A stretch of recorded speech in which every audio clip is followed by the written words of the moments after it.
It left me high and dry. I've been going through the ringer.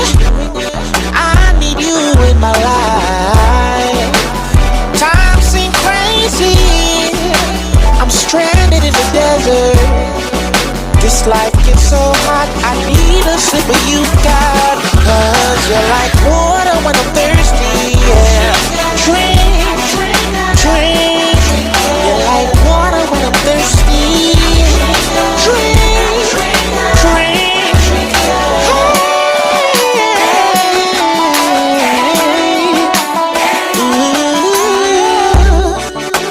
It's warm down here. It's hard to breathe. It's burning my eyes, Lord. So hard to see. I'm quite parched now. I need a savior. Come quench my thirst, Lord, because you're like water for the thirsty. I drink, I drink. You're like water for the thirsty. I drink, I drink. You're like water for the thirsty. I drink, I drink. Water for the thirsty, yeah. I drink, I drink. It's like water for the thirsty. Truthfully, our souls parched. You will find them when you seek them with your whole heart. It's so hard to stay consistent through the word I'm reading. Cause the time is coming soon when every eye gon' see him in the clouds above. This is about a love that quenches the thirst, but the world offers is not enough. Taste and see from this fountain spring, you'll be lining up to get a drink, refreshing ink flowing out of cups. This life they gotta touch, you liberate them out of cuffs. The faith is undivided trust, created us up out of dust. He's worthy of fresh well of living water for the thirsty. Give an honor the first thing that I'm doing when I'm waking up. It's everlasting life to all who decide to drink it up. You're like water when I'm thirsty. Drink.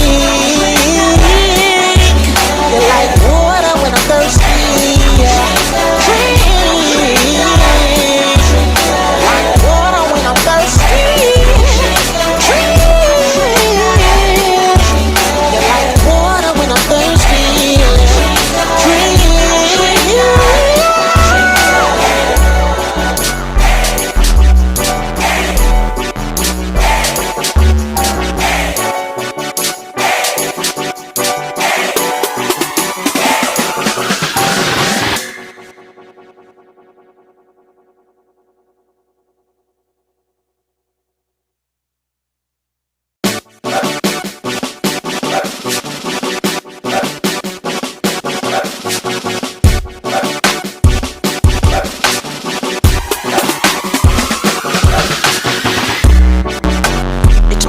Hard weekend, it left me high and dry. I've been going through the ringer. I need you in my life. Time seems crazy. I'm stranded in the desert. This life gets so hot, I need a sip of you, God. Cause you're like water when I'm thirsty, yeah. Drink, drink. You're like water when I'm thirsty. Drink, drink. Hey.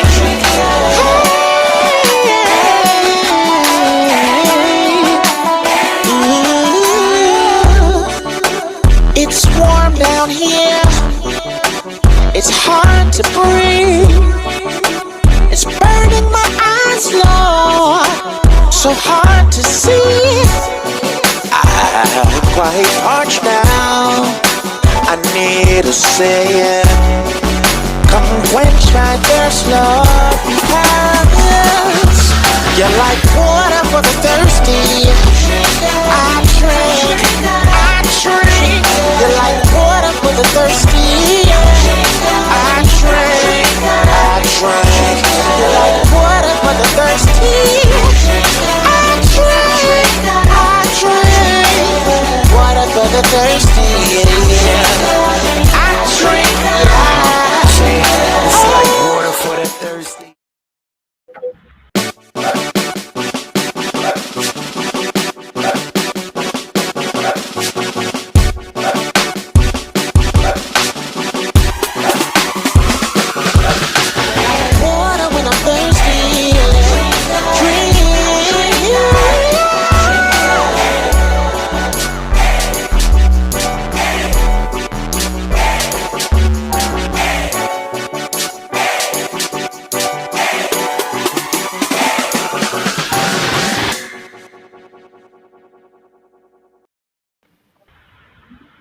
All right. Good night, everybody. Hello. What's up? What's up? It's good to see everyone. 6, Good to 8. be seen, brother. Yes, sir. Yes, sir. Yeah, man. Everybody had a good week? Yeah. Yes. So that's what's up. Good. Let me turn you guys up. Yes. Real low. All right. So yeah, man. I think we got it right this time. I think we got it working this time, and I'm excited about how we're gonna run this conversation tonight. Water for the thirsty. I guess we are back in business, and we are here with a few good people: Chris, Lorraine, Sharika, Avanique, Ron, Marcella, Fitz, and Courtney. Hopefully, we can get Kenrick back in here shortly. Today, we will be having conversations coming out of the book of Luke, Genesis, and Proverbs. We are following a daily Bible reading plan that we can get at the App Store or the Google Play.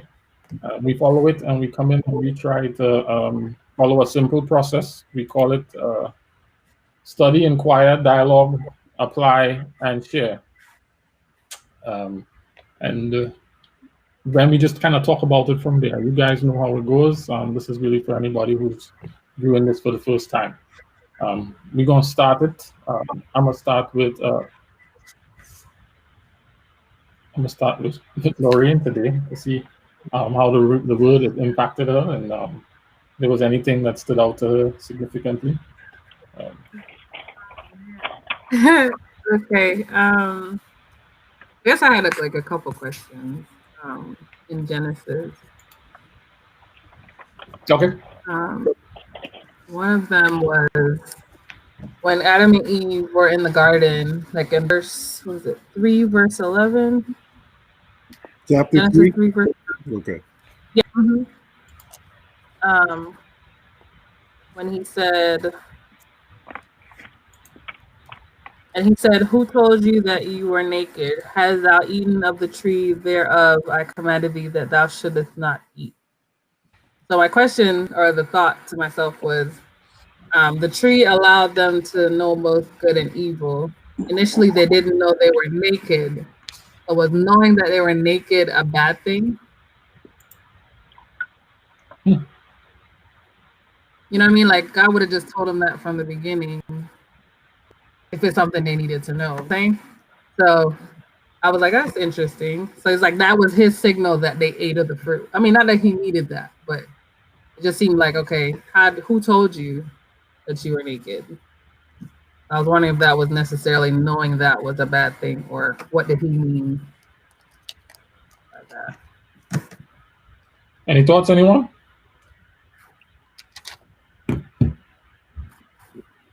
So I actually had a something slightly different, but it kind of ties into what Lorraine was saying. So it was in chapter 3 as well when they were having the conversation. I guess right before the conversation started, but literally them saying, you know, hey, we're naked, like we hid because we were naked. It kind of, to me, it was kind of like, it was weird that it was so simple back then. And so for me, I started thinking about what really was the initial commandment, right? So I think them asking God that question kind of was a trigger for him to know, like, oh, they broke. So my conclusion was that the original commandment was trust. So I guess when they asked him that question, it probably triggered in his mind, like, oh, yeah, they broke the trust between us. I don't know if that helps at all, or if that, yeah. I mean, that's a good question. What is the significance of the nakedness? I never gave that any thought before, and now that Lorraine has put it there, I'm wondering, like, what significance is that nakedness? I mean, they didn't. So in what I perceive from it is they didn't know, and they kind of trusted God that they were okay. There wasn't an issue. There was nothing wrong. But when the trust was broken, it's kind of like, oh wait, now I am aware. Or like God kept a secret from me and didn't Right. tell me I was naked. Right.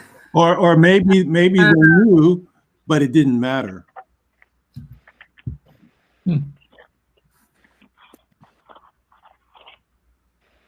Or maybe they didn't understand the significance.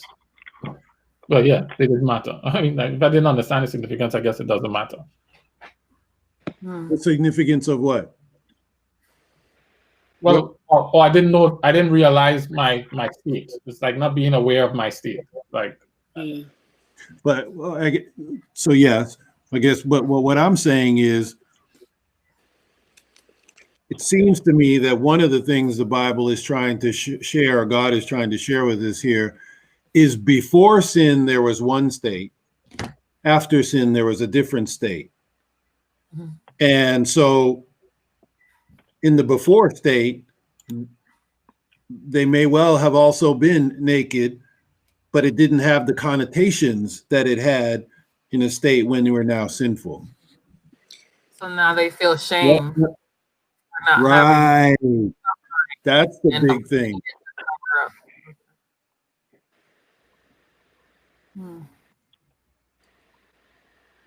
I mean, was it really true that they didn't know everything already, the difference between good and evil? Or did they just learn that when they ate the fruit?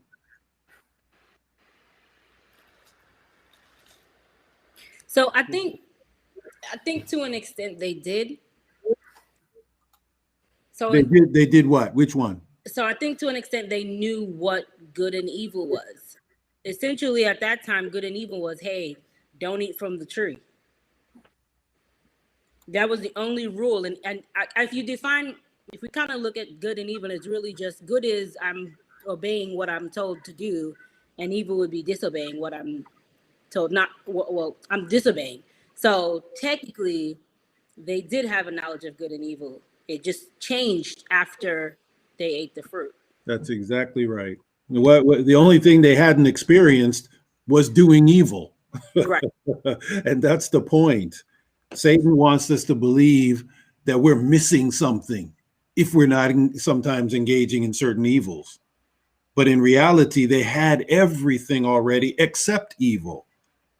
And that was really a lie, a twist. You know, if you do this, then you'll know something that you don't already know, which is really not true because they knew everything except they had not done evil. So there's some advantage to doing evil.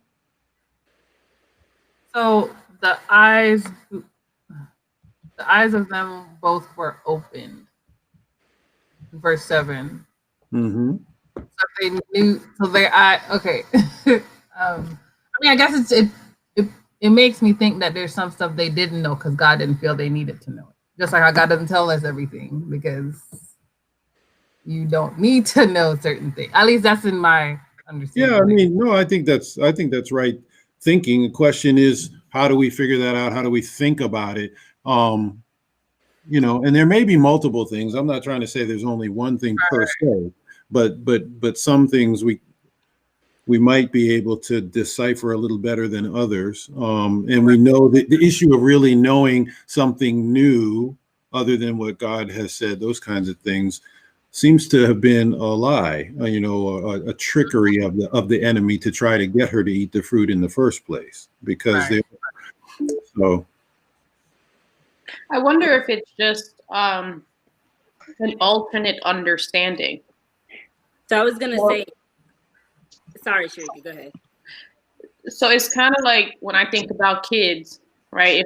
If they drop an F-bomb or a curse word and they don't get no response, it ain't nothing. It's not till you run into that other parent that's like, who taught you that? You like, it's like, oh, now we have some sort of regulation of something being different. And so the idea, I think they may have, the narrative of the Bible doesn't necessarily mean that that's all that was spoken about at the tree. And perhaps other conversation was had, perhaps other things that aren't relevant, to which then they would have repeated to God what they heard, similar to children, and him giving them back that question of, where'd you get that from?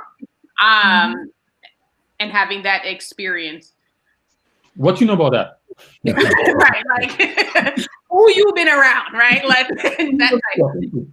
Doesn't mean that I didn't. It's like I didn't know the impact of nudity. Right. Yes, they didn't know it, but I also think in the former context, that impact wasn't there. When we're all holy and nobody has evil thoughts anyway, and that's not what our focus is. Okay, but now in this sinful world, or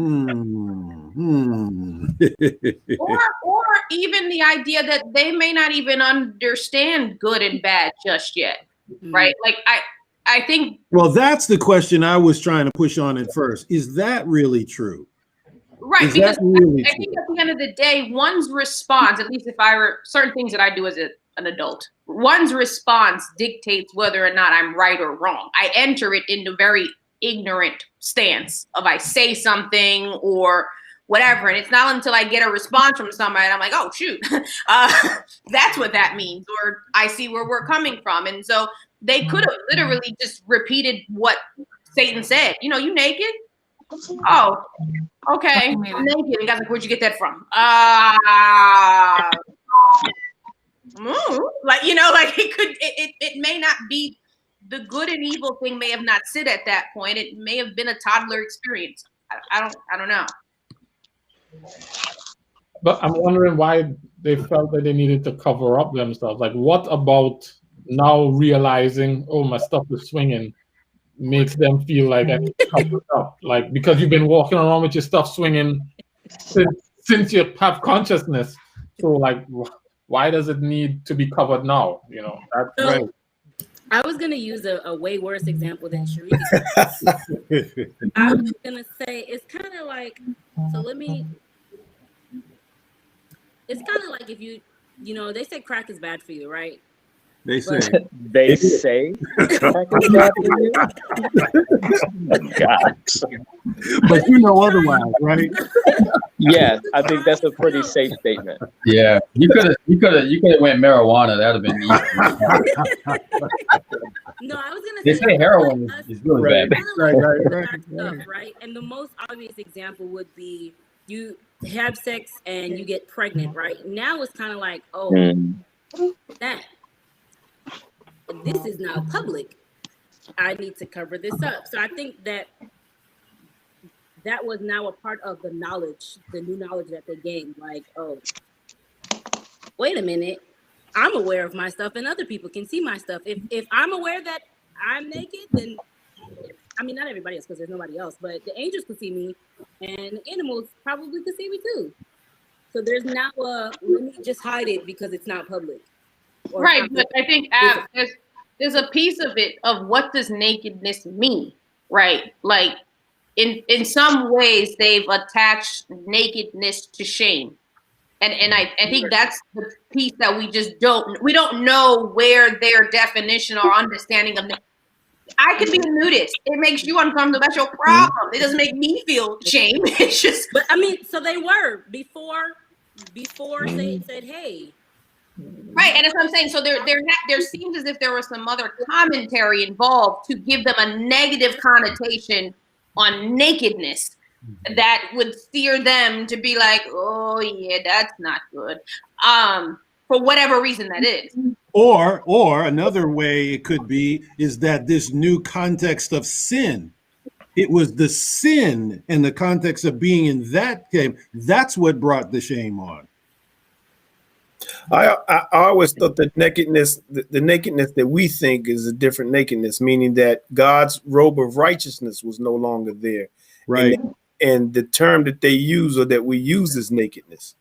So not necessarily that they were jiggling and swinging, but more so that God's righteousness was gone and they felt a certain emptiness. But listen, verse 7, it said they sewed fig leaves and covered themselves. Yeah, you're so, right. Yeah, that's more literal. Yeah, you're right. Thanks for that clarity. I appreciate that. No, I was going to see where you were going with jiggling and swinging. Right.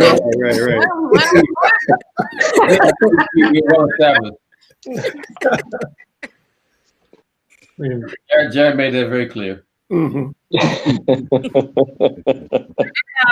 Another question I had. Somebody made a comment last time about the tree not giving life. I have questions about that. Because when I was reading, I was like, it says the moment they eat it, it says they'll live forever. Yeah, I know God gives you life, but like that statement by God indicates to me that that tree must do something. Without his presence, be like either something he placed there while he is not physically around them, or I don't know. I don't, but it just seems that the tree. You said what? So you ain't see Black Panther?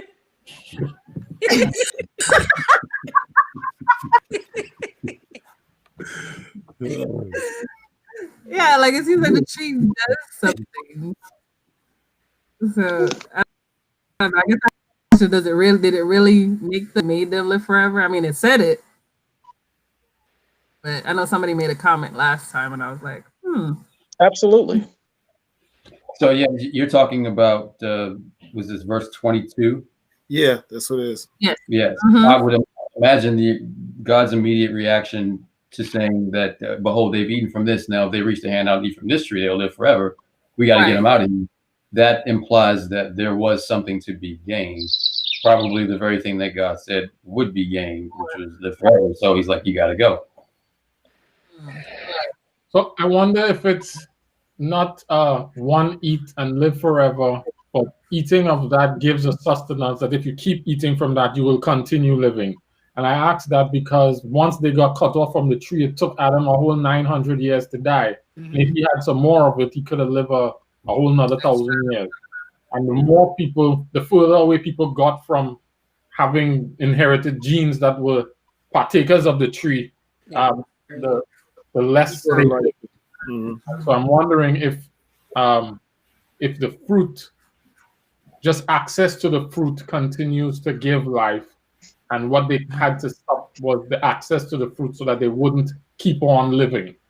So is the assumption that they were already eating of this fruit, of this tree? They had. They could eat except That's right. For the other one. The tree of life they had access to. They could have eaten that the whole time. That's exactly right. So now it's an evil tree that they weren't allowed to eat. That was the only one they weren't allowed. But yeah, why would you just? I would just eat of that tree. It makes it seem like their lifespan was already limited, and they just elongated it, so they had to go. Say that again, Sharika. What did you say? I said, based on this logic, it would appear as if their lifespan was limited, and now that they've eaten it, they gotta go because now they elongated their life further than the plan. Well, I'm kind of going back the opposite way. I'm kind of going where you're saying in order to continue living, they have to eat of this fruit. Like if they ate of all the other fruit and never ate this fruit, it'll be like, Eve's talking to Abel and them like, yo, go get your vitamins. Like go, like it still spells deficiency, right? You have to eat of the tree of life in order to live. And I don't know. So then if you don't eat the tree of life, there's deterioration and death prior to sin. Right. Well, how do we explain Methuselah living longer than any of them? And he didn't eat from this tree. He didn't live. He didn't live forever. He died eventually. But you're saying deterioration. Methuselah came after. Yeah, he still deteriorated. Like he still got old and died at some point. Right. So okay. So you're saying just it's not about the years, it's just that the actual death will come. Yeah, the actual death will occur if we're using the theory that the continual eating of the tree gives life. I mean, are we saying, I just want to make sure I'm understanding what I'm hearing folks say. Are we saying that we believe that this tree in and of itself had soul living forever? No, I'm not saying that. No, I wasn't saying that either. So, but what does it say in verse 22 though? I was saying. I think God placed it there. Go ahead, Lauren. Go ahead. I don't know. I was like, I think God placed it there for them to eat. So he's still giving life. He's the one giving life, but it's something he placed for them to have access to that would allow them to live forever. But he took away that access whenever they did. Ultimately, it's not the tree, it's God. But he might have, he did say he used the tree as a mechanism. So are we saying, right? Like I'm lost. I'm lost. Yeah. I'm lost. It's too early for me to be lost in the year. Like, come on now. There's a couple of things that my brain is struggling with. One, there was death, basically before they even knew it. These bambas was about to die at some point. Or are we saying that God was like, don't eat this fruit right now. When I see you beginning to die, I'll feed you with it. He just wanted to control the life, and they took the control into their own hands. Like, is that what we're saying? So I will go back to Genesis chapter 2. Right. Verse 15 and 16. The Lord took the man and put him in the Garden of Eden to work it and take care of it. And the Lord commanded the man, you are free to eat from any tree in the garden, but you must not eat from the tree of the knowledge of good and evil, for when you eat of it, you will certainly die. So that had been on the table from jump. That's right. And they knew that, or they were told that if they ate, this thing called death would happen. Right. Well, I guess that's my thing. Yeah. So the tree of life then has a name, tree of life, but as long as they didn't eat from the tree of knowledge, good and evil, they would have lived anyway. What's the value in having the tree of life? Thank you, Kendrick. Good question. What is the tree of life is called the tree of life? There's several other trees in the garden, but he created these two trees. In the middle of the garden was the tree of life and the tree of knowledge of good and evil. Right?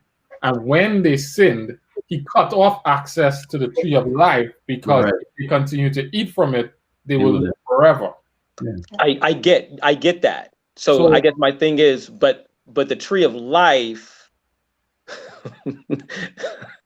I'm confused because I don't know what the value of the tree of life is at that point. I think that's a really good question. We should struggle with that question for a minute. I think that's a very good question. Agreed.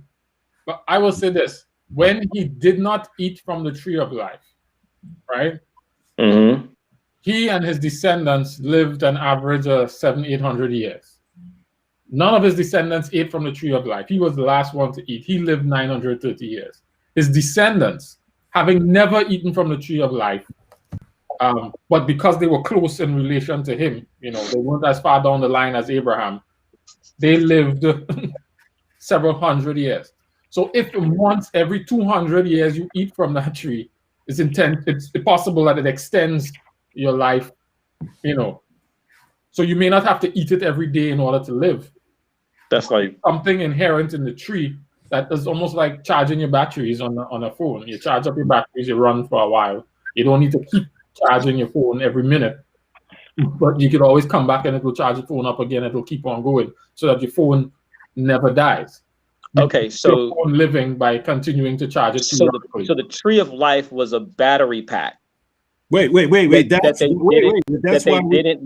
they didn't need. But that's why we started a minute ago with.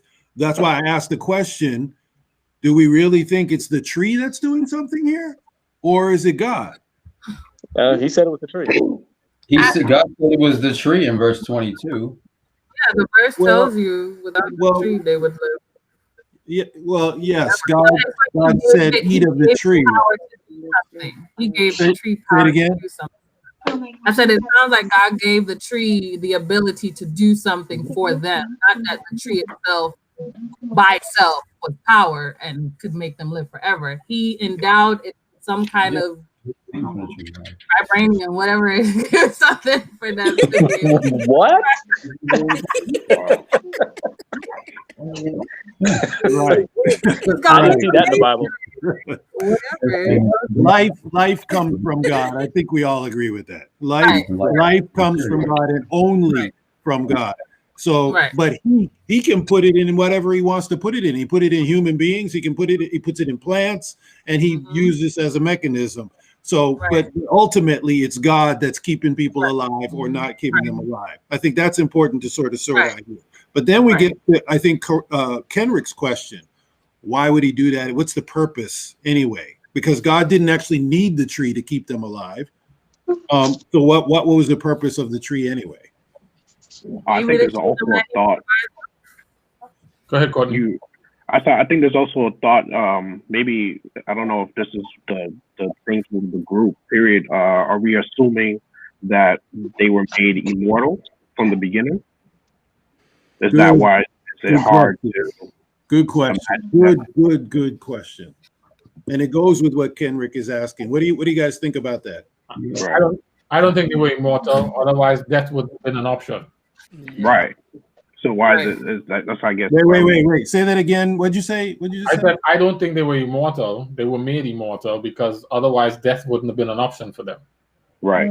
But I'm a little confused about that. Hold on one second. Even better. I don't think You're saying life wouldn't be necessary. I found that the tree of life was necessary for their existence. There wouldn't be no need for tree of life if they were immortal, right? What would be the purpose? So that would be the reason the tree of life was there, so they could continue to live forever. So, okay, let's slow down a little bit and see what we're saying. Just examine it. What I'm hearing you say is that God created some beings in a holy and perfect environment, because sin had not happened yet, that were not immortal. That's what I'm hearing you say, which means that they would die in a holy and perfect environment without sin. Nah, I'm not saying that. Not that they I didn't think you were. I didn't think you They were. can't. But I think you're saying they can die, but they can die. Yeah. Nah, I Or can't. they can choose. And They that can choose to. yes, and whether they lived or died was now in their choice. Yes. Right. We have some comments from Facebook. So Gerald says, I believe that whatever body God created for them, that body would live forever. Mike asks, or is it that the tree of life is symbolic of Christ? And then, yeah. I like where Courtney is going, that they could choose to die. Right. And it's the eating of the fruit is the choice that you're making on yourself. Right. Because so it's like the possibility of you dying is there. The probability is low if you follow the rules. Right. Or zero. Or zero, right? But it's possible. It's just not probable. Right. And so you had a choice, which God himself, at least the Father, always leans on, that I'm giving you a choice in this matter. Exactly. Choose your probability. So if that's true, and I like that, go back to where Kenrick is. Why do you think God or Jesus would do this? Because everybody always had a choice. The angels had a choice. Satan had a choice. You guys are here to my new beings, of course, but you still get the same choices as everybody else. Jewel is chatting in my ear and she's saying participation. You get they have the ability to participate in this process. Yes. And that was the choice is the participation. Yeah. And as we sort of think about it, God's love and all that he does for us is never forced, right? He doesn't force it on anybody. It's all a choice. So God was establishing in the beginning what it still is. Our relationship, you're living forever. All of this stuff is based on your choice. If you trust me, believe me, do what I say, you'll live forever. If you believe the other guy, the snake, you won't trust me, you won't do what I say, it will lead to other things. So it was a test of faith or a test of trust.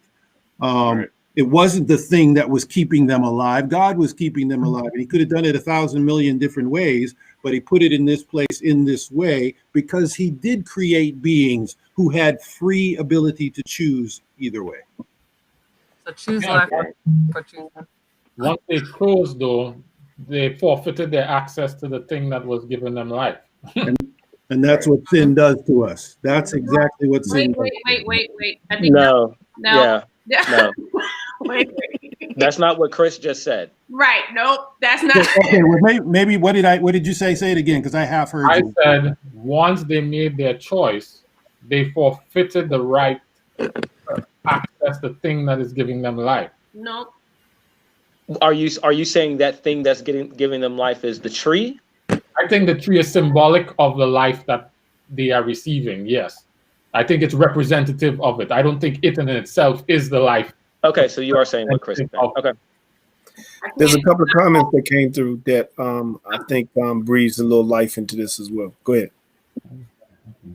Is this one of the comments here? I'm thinking since Satan fell, he had to have a chance at making them fall. Okay. Yeah.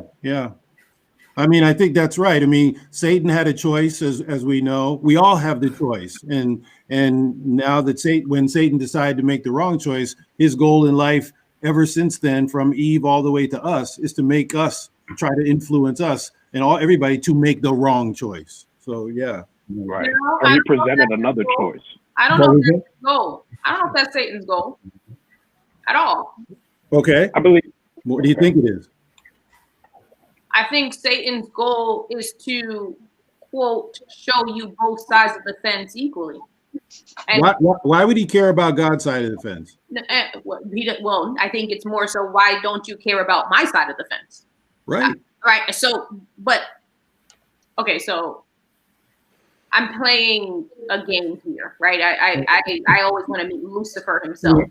And so if I've been given my territory, and you got these people down here, I've been said to be this bad guy, right? Like, I'm really not that bad. I just chose to do what I want to do. And look, I got my own little kingdom here, right? So I just want you to be aware of what both sides can offer, right? That I'm not asking you to turn against God. I'm hoping that you see the full picture of what your entire offering spread is. Choose wisely. I can give you stuff the way that he can give you stuff. From a human perspective, right? Like, that's just what it is. You're saying that's his pitch from the tree. That's his pitch in general. His pitch is, y'all don't know the whole story. So let me give you some more information that is hidden. Are you saying that's his pitch, or that's what he really wants? He just wants to be the guy that shows you everything. She's just giving a view of it. No, I'm just asking. I believe that Satan is interested in you understanding the full spectrum. Okay. How about I agree to a degree. I feel like he's presenting the option of trusting our own wisdom. Like, if you look at verse 5, he's saying, or chapter 3, verse 5, he's saying, your eyes will be opened and you shall be like as gods, doing good and evil. So essentially, we have the option of trusting God's wisdom or going on and trusting our own wisdom. That's true. Yeah, that's what I'm saying. Is he just doing that to present? Oh, so now you have options, or does he have a motive behind him for why? Right, like just trust God. Like that's his goal. I see Sharika's point in that, because the more information we get, the more we feel obligated to make a decision. Right. And without Satan's conversation, the thoughts that came into Adam and Eve's mind probably would have never shown up. The more you know, the more you want to choose. And it's more so what you can see. And so I don't know if the motive is to distrust God. I mean, at the end of the day, that's what it means. But I am driven by you having all the information that you may need to make a decision that I believe is a strong enough argument for you to change your mind. And that assumes that the information that God decided to give you was not enough. Right. Right. Hold on. Say that last part, Chris. I didn't hear that. I said what Sharika said, which is a good point, makes sense logically, but it also means that the information that God chose to give you already, which didn't include that at first, was not enough It's not full. For you to be able to make the best choices. It's not a full argument. Like, and I'm gonna stay on Satan's side for a little bit. I don't mean that literally, right? It's not No, you are doing that. It's not a full argument. We're not on the same couch. No kickbacks. No kickbacks. It's not a full thought, right? So, for example, Satan goes, well, technically, you ain't gonna really die like right now.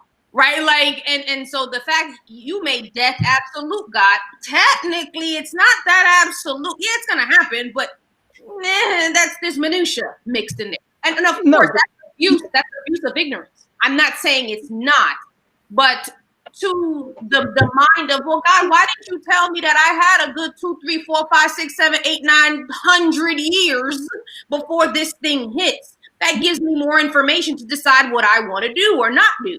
Information information is counterproductive to faith. Correct. Boom. Good. And so therefore, I mean, what Sharika's saying, unfortunately, Lord save her, is right. But the more information you have, the less faith you need. Jared was trying to say something. Okay, go ahead. I was just going to say, I was going to push back a little bit, Sharika, but when I observed what, I'm pushing back just a little bit, but just a little bit. I'm going to add another layer of Job. So when Satan comes before God in Job, he's saying that the only reason he's choosing you is this. I guess I am agreeing with Sharika. The only reason he's choosing you is he has but this much information. So I guess I do agree with her. Feels everybody agree with Sharika. I'm not sure I fully understand Sharika. I think I got part of it, but are you? Well, there's no.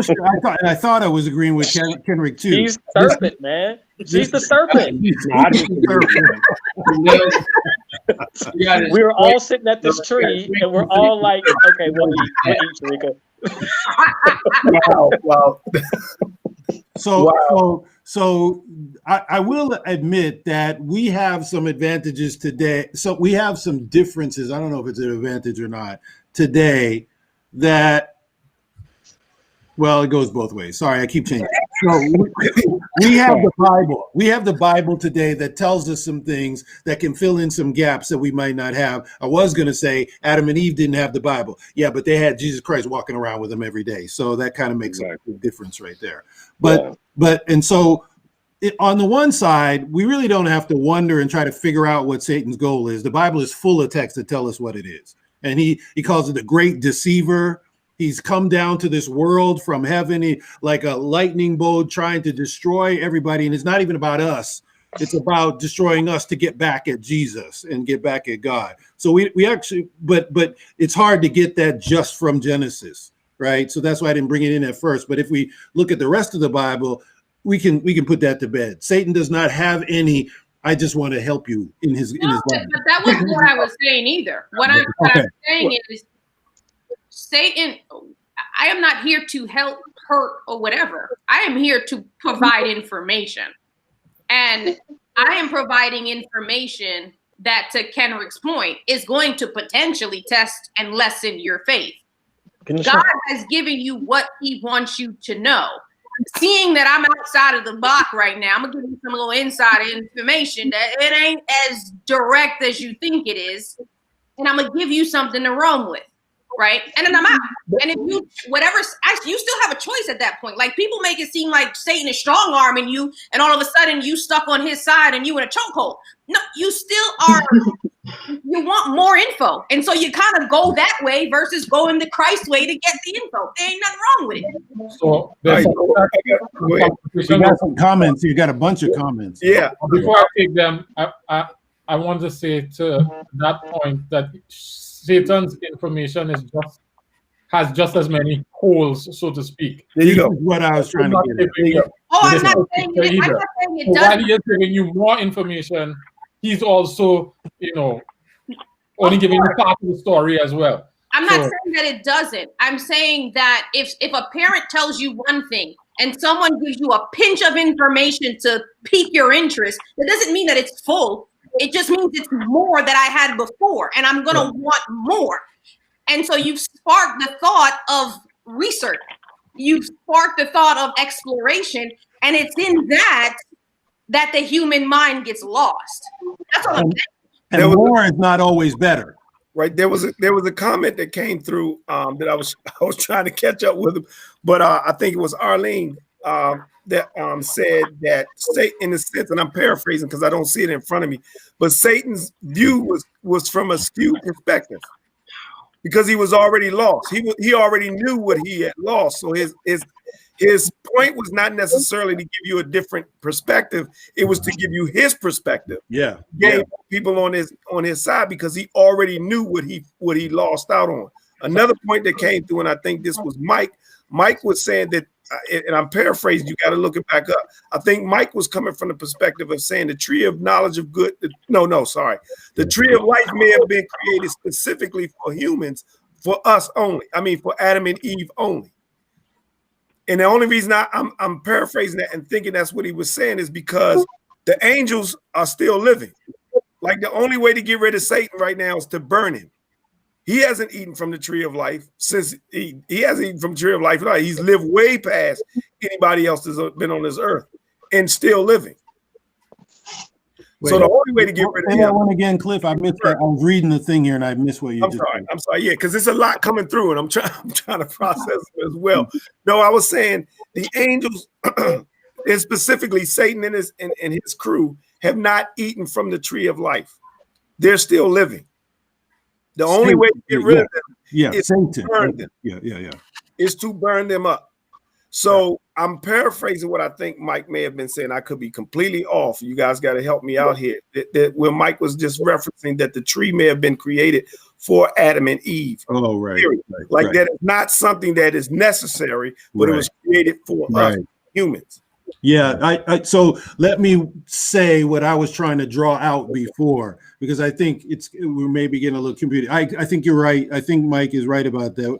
The tree of life was really a test of faith. It wasn't the thing outside of God that's keeping them alive. Satan didn't need it. Satan was created originally a holy being, so he God was keeping him alive. It was made for Adam and Eve, and maybe ultimately whoever, if they had not sinned, but they had children or something else, maybe for them as well. We don't know. It didn't happen that way, but it certainly was a test of faith about their choices for Adam and Eve. For sure, that's the point. That's why God did it. We believe. So, just a couple of notes. I'm gonna start taking these questions, these comments. Aisha asked a question about Job. I'm gonna show that one first and then work my way back. Was Job's issue a lack of info, or was that everything that was going great for him?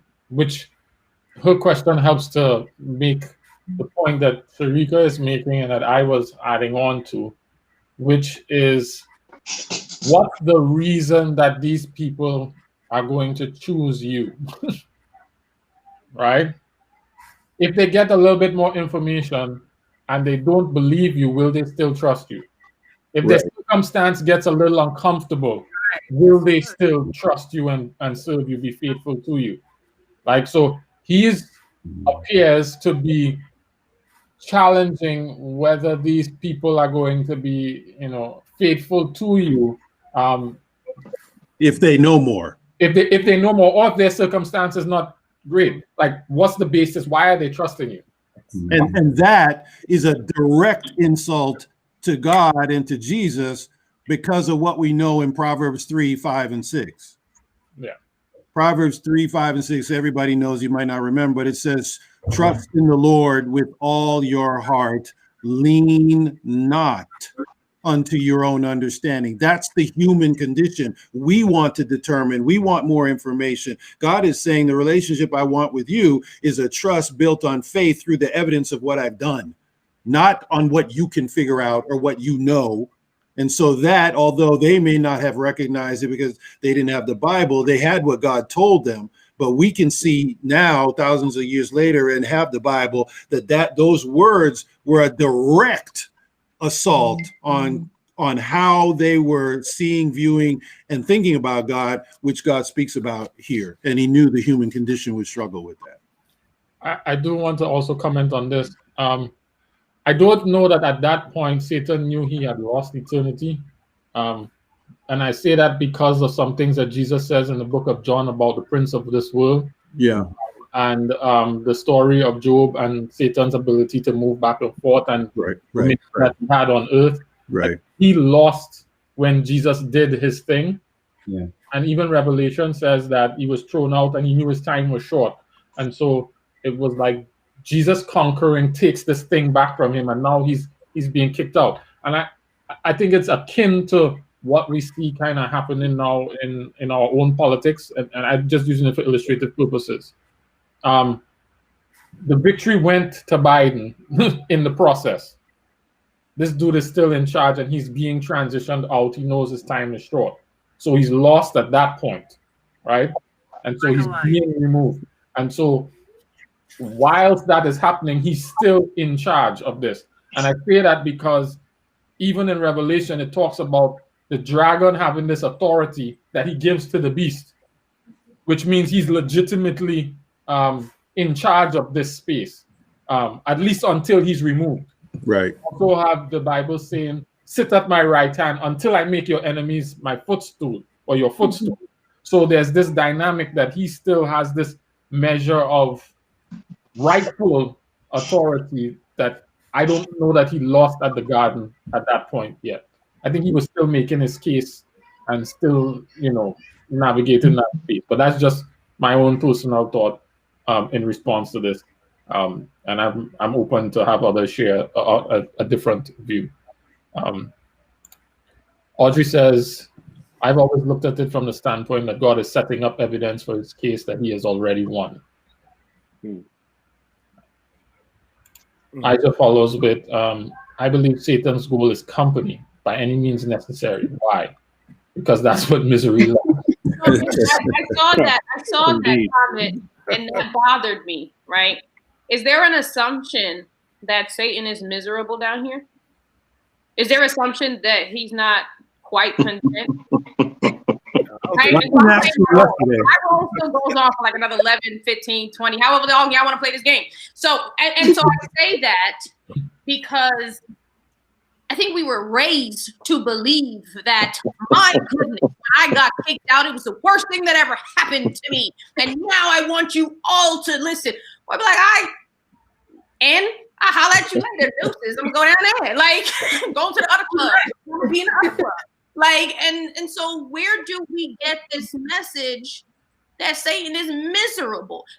I can enjoy, it's like when people say you got 24 hours to live. Just think, what would you do? Like, ain't nobody miserable. I'm doing my best life out here the next 24 hours. Where do we get this from? Probably from Revelation 12. Right. That's what I was going to say. Yeah. No. And what I'm saying is, for example, when we are assuming that I want you to miss out on the cookies too, right? If Satan is miserable, cool, whatever. We're making this assumption. I think it makes us feel good to know that he's coming after me because he doesn't want me to have this too. Like, no, I'm just dropping seeds, bro. I mean, it is what it is. Like, and I'm on the move. So, Revelation 12. Where is that? Revelation 12. We can go from verse 13, and one of you, Kenrick or Sharika, can read. Why is it? Don't group me with Sharika. I'm by myself. We start with verse 13. I'll start 12, chapter 13 through to the end of the chapter. Okay. All right, I'll read it then, Sharika. Thanks. When the dragon saw he'd been thrown to earth, he went after the woman who had given birth to the man-child. The woman was given wings of a great eagle to fly to a place in the desert to be kept in safety and comfort for a time, and times and half a time, safe and sound from the serpent. The serpent vomited a river of water to swamp and drown her. But earth came to help her. But earth came to her help. Swallowing the water, the dragon spewed from its mouth Helpless with rage, the dragon raged at the woman and then went off to make war with the rest of her children, the children who keep God's commands and hold firm to the witness of Jesus.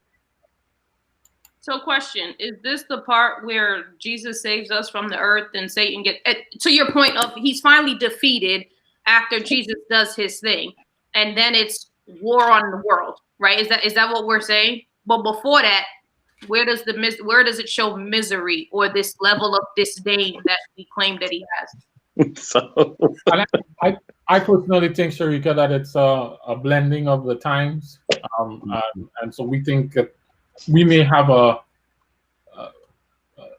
mistaken idea of when this enraging happens. We think this happens before the world is created.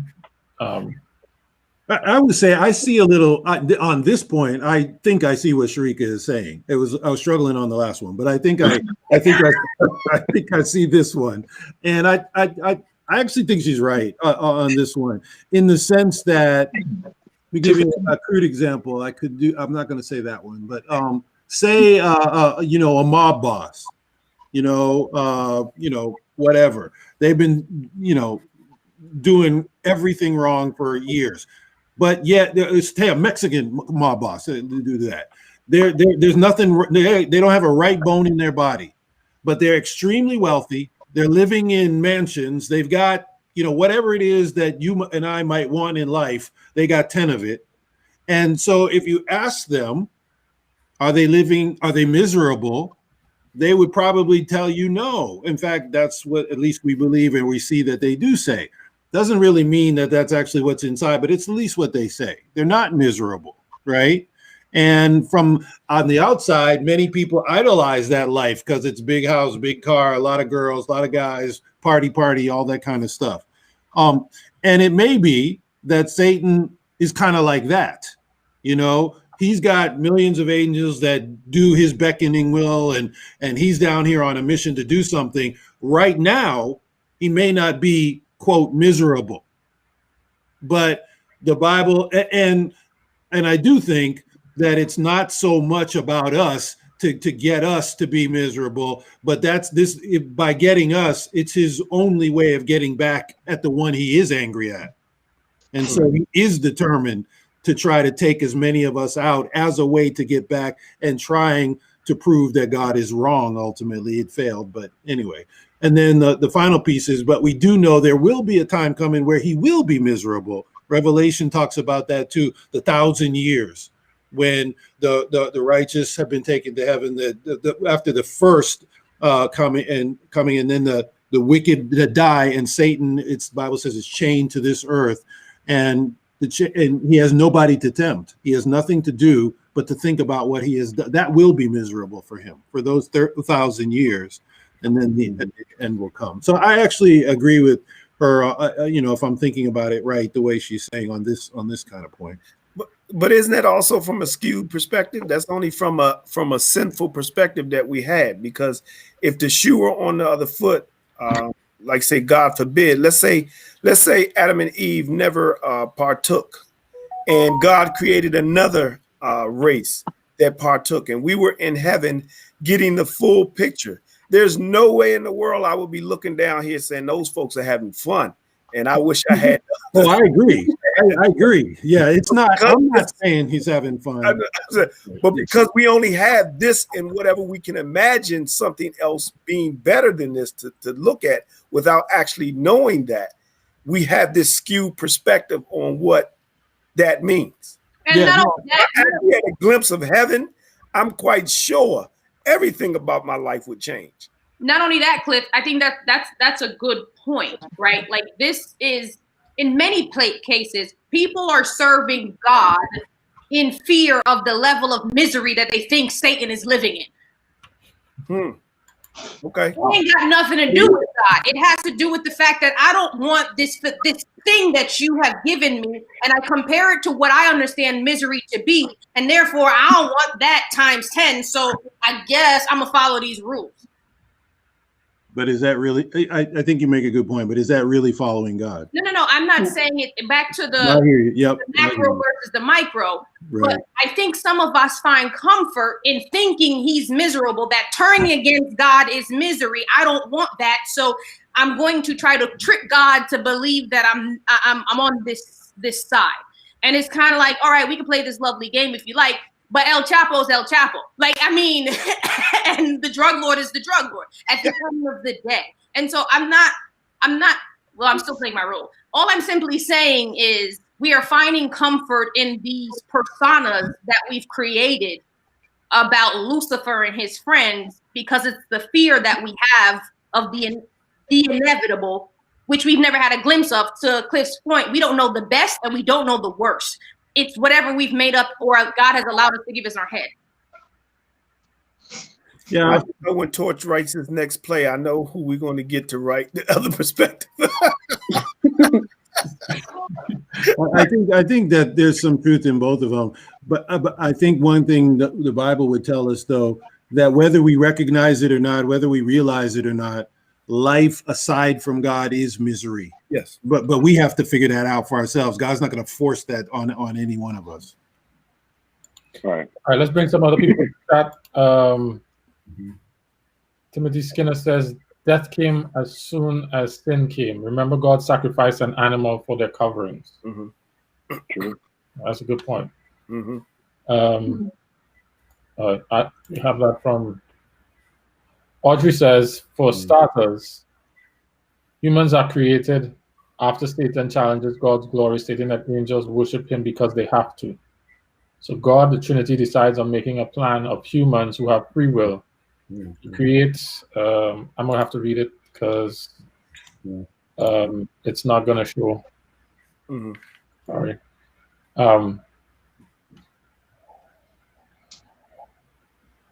He creates who have free will. He creates the Garden of Eden with the blueprint of salvation. This garden was perfect, yet the garden had rules that could be broken and facilitated choice. The tree of good and evil symbolically represented that choice, and the tree of life did the same. To have a perfect garden without these would just reinforce what Satan was trying to prove. And she said that's a short version. Sorry. So which I just says, when I think of Satan, I think the thief comes to steal, kill, and destroy. He's not neutral in his intent. He's not neutral in his intent to drop information. Audrey says, Satan wants attention and to be glorified. He knows he will die and wants you to die with him. He'll be miserable. He knows what's coming.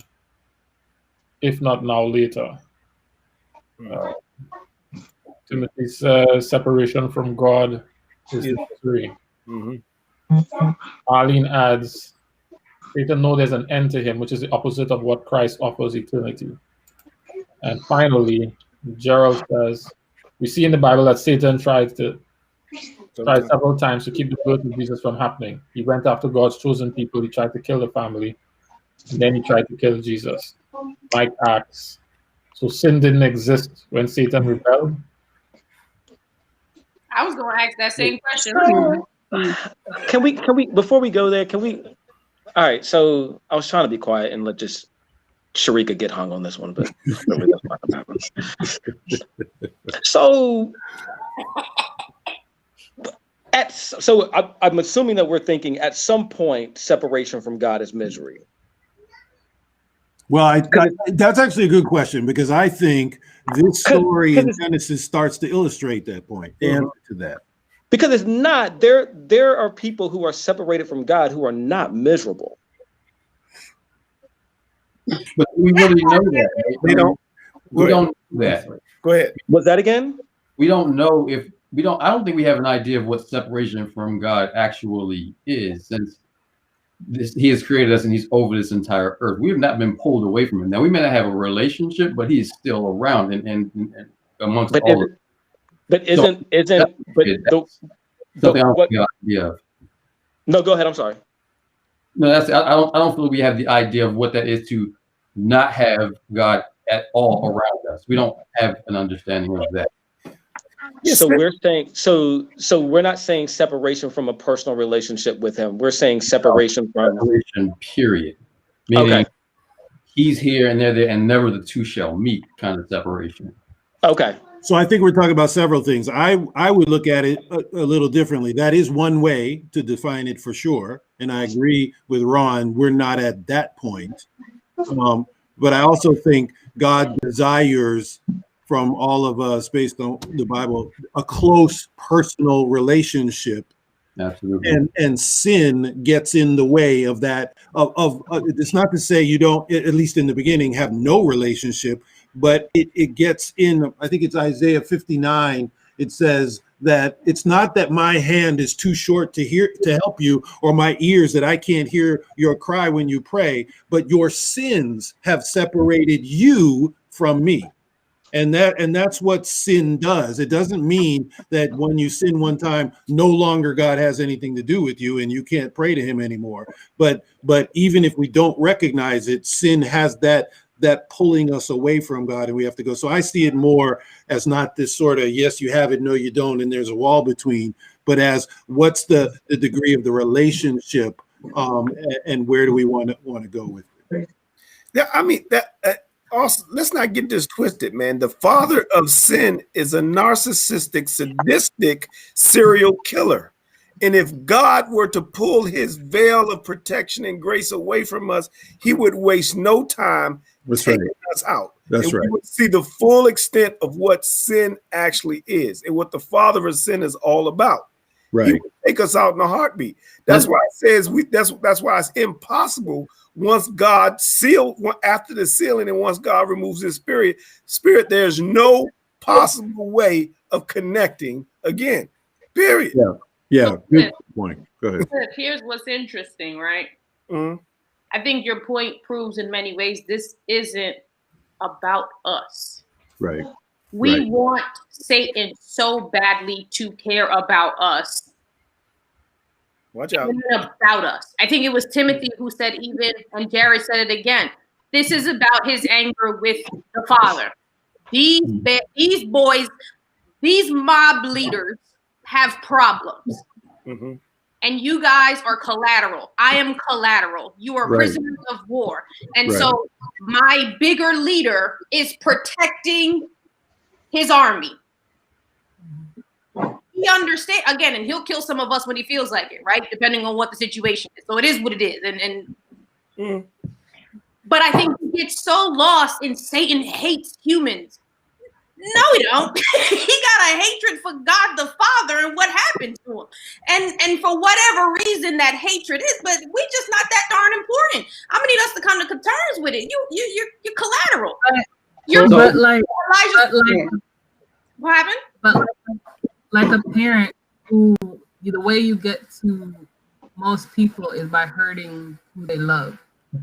Even though it's not about us, he knows. Yes. No, Lorraine, of course he knows, but the way that we like to say it, for example, it's like, oh my gosh, Satan. Oh, look at Satan. He did that to me. Right. Okay. Sounds good, but I get your point, because as you're saying that, it's so funny. I never thought about that, because I think of the amount of gospel songs written in that way, like Howdy coming after me, like the way it's all about us. Right. I'm like, oh yeah, there are so many songs written in that, from that perspective, and it does make us a narcissist. Like it makes us narcissistic, in a sense, like it's yeah. So that's the point I never thought of before. Yeah, that's why I said I see her point in this one, and I think it's there's some validity there. I really do. But I want to introduce one other aspect. I know we say that human beings aren't that important, and we hold our banner to that. Paul tends to believe otherwise, as he told in the Corinthians that one day we will judge angels. He also talks in the writer of Hebrews talks about the day you don't worship the angels, because there's a greater calling for mankind, which will involve us being above angels. So I believe that we are more important than we understand. There's a greater coming, and that greater that's coming, the atmosphere doesn't want us to see.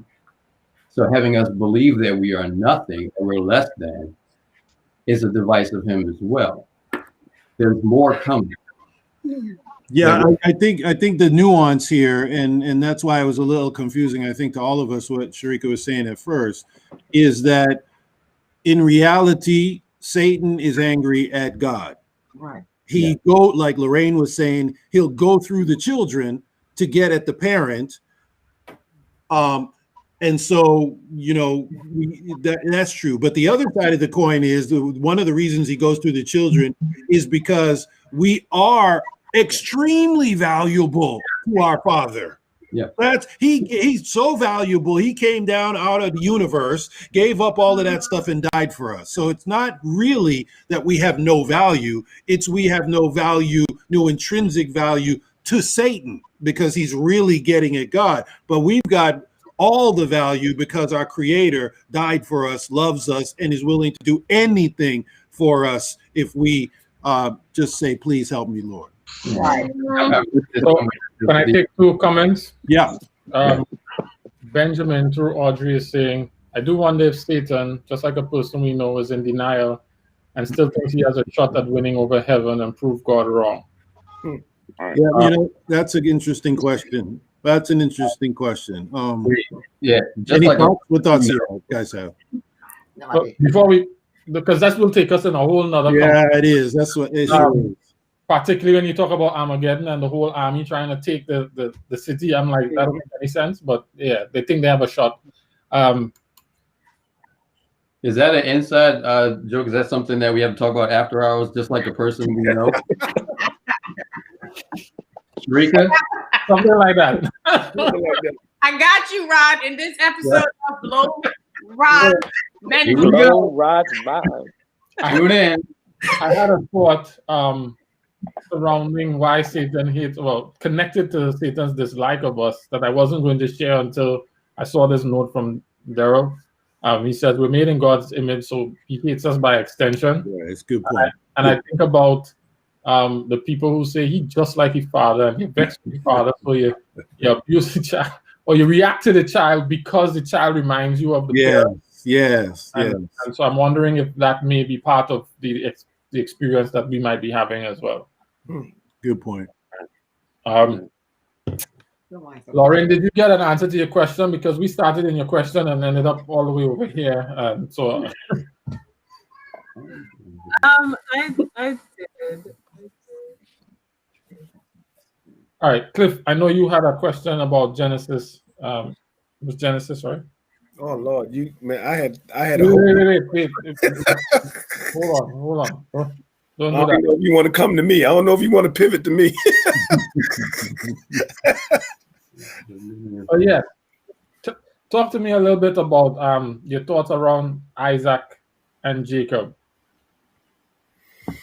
And I say that because it was something I had. So we're doing a 2-for-1 here. All right, hold on, because I sent some stuff that I was thinking about, man. You have to remind me exactly what it was I had said. So I'm gonna raise it because it was a thought that I have. It was in this week's reading where Jacob gives Isaac gives Jacob the blessing, deceitful means, and then figures out what Jacob does.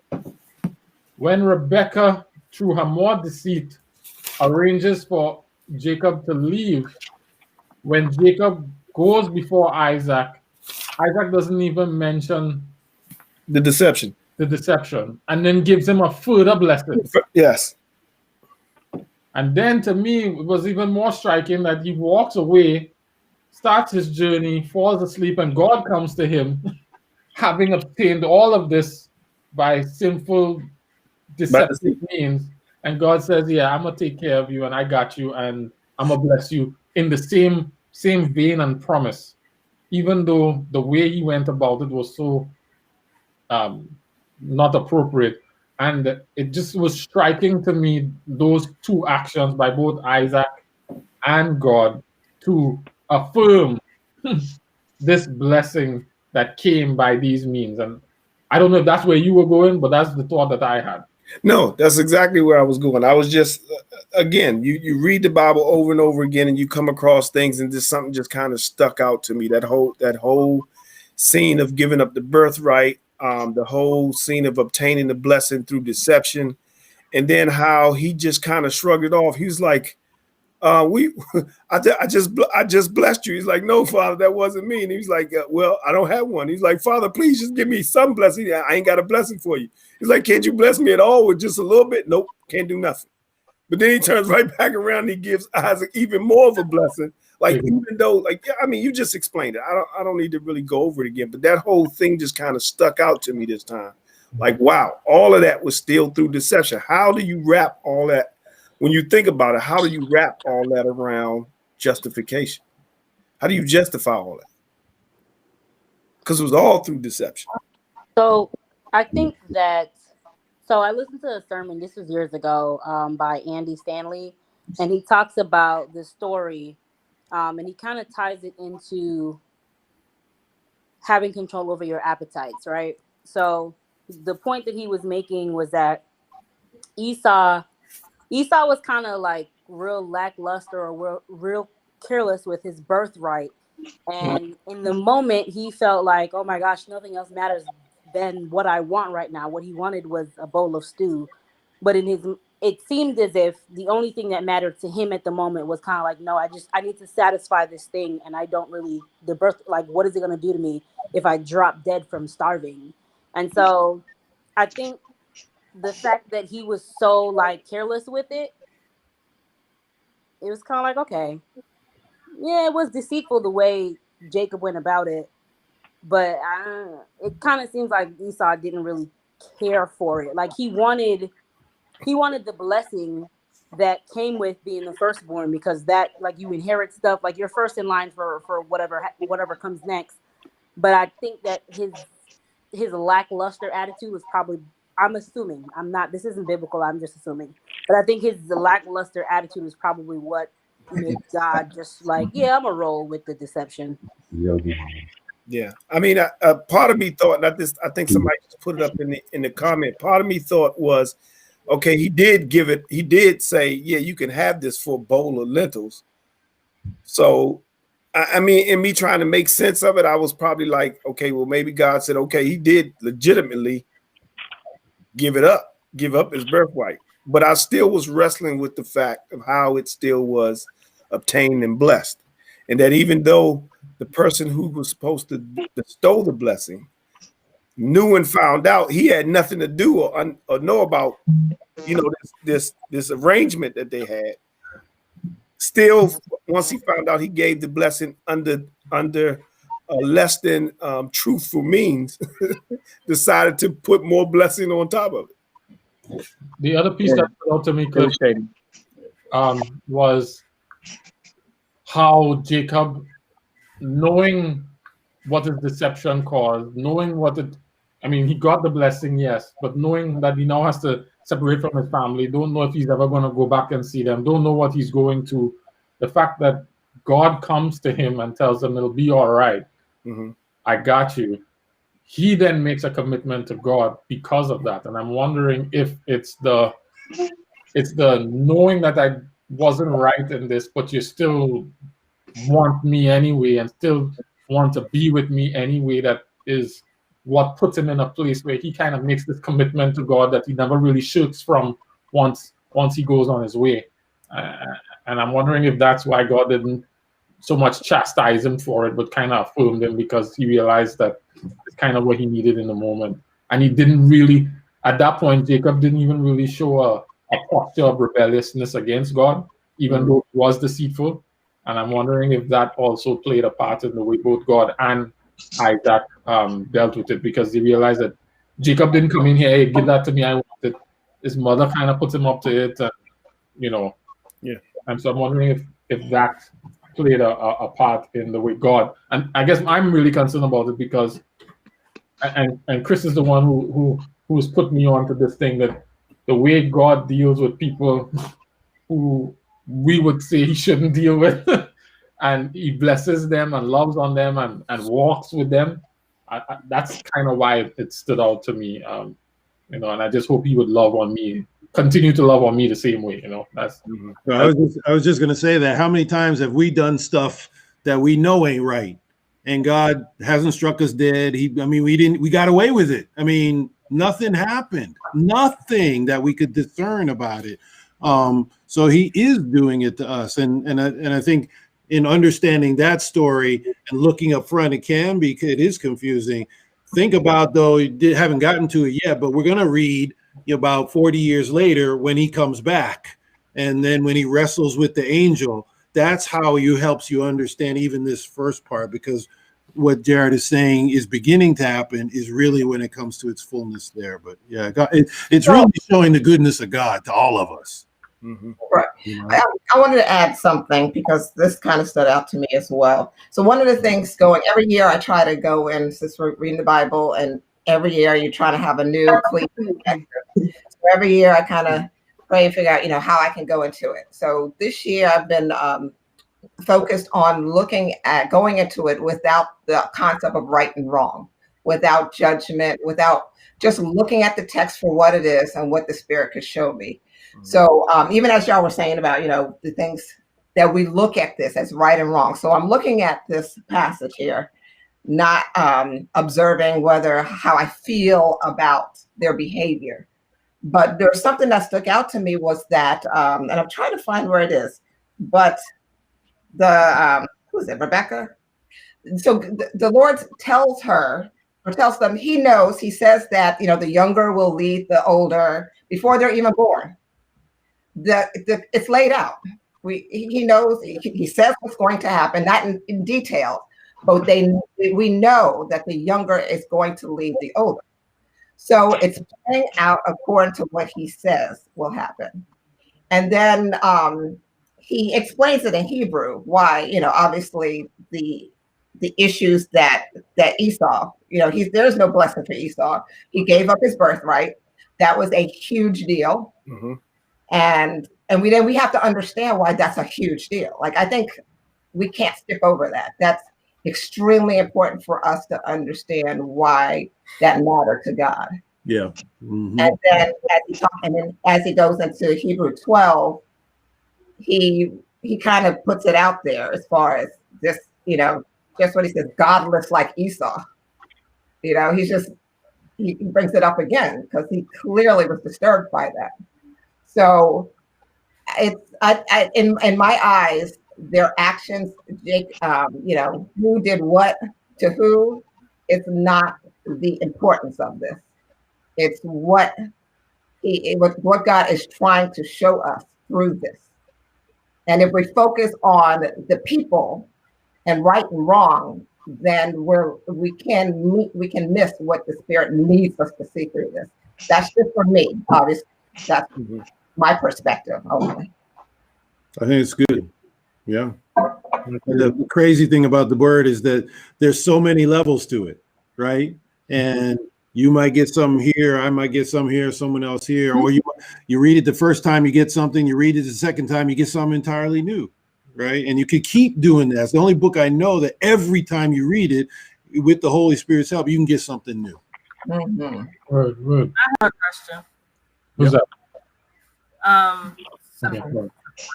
Historically, what was the purpose of the blessing and this birthright stuff? What was that about? Like, it was just a parent telling their child, what was it? Why was it happening? I have two thoughts on that. It's in Deuteronomy chapter 21, in verses 15 and 17. It talks about the firstborn child. We're supposed to receive a double portion, so a larger inheritance than the rest of the children that came from this family. Hold on, are you the first child of your parents? Who, me? Yes. Yeah. Oh, okay.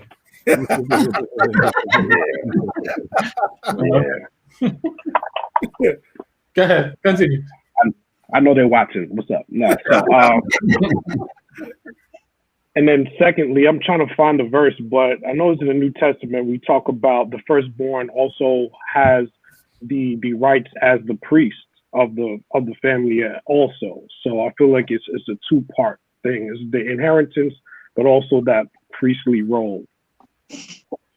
Yeah, there are actually two things. One, the birthright is something, and then their blessing is also something else. They're two separate things. And I mean, I haven't done an in-depth study on this one, so I can't talk about everything, but I can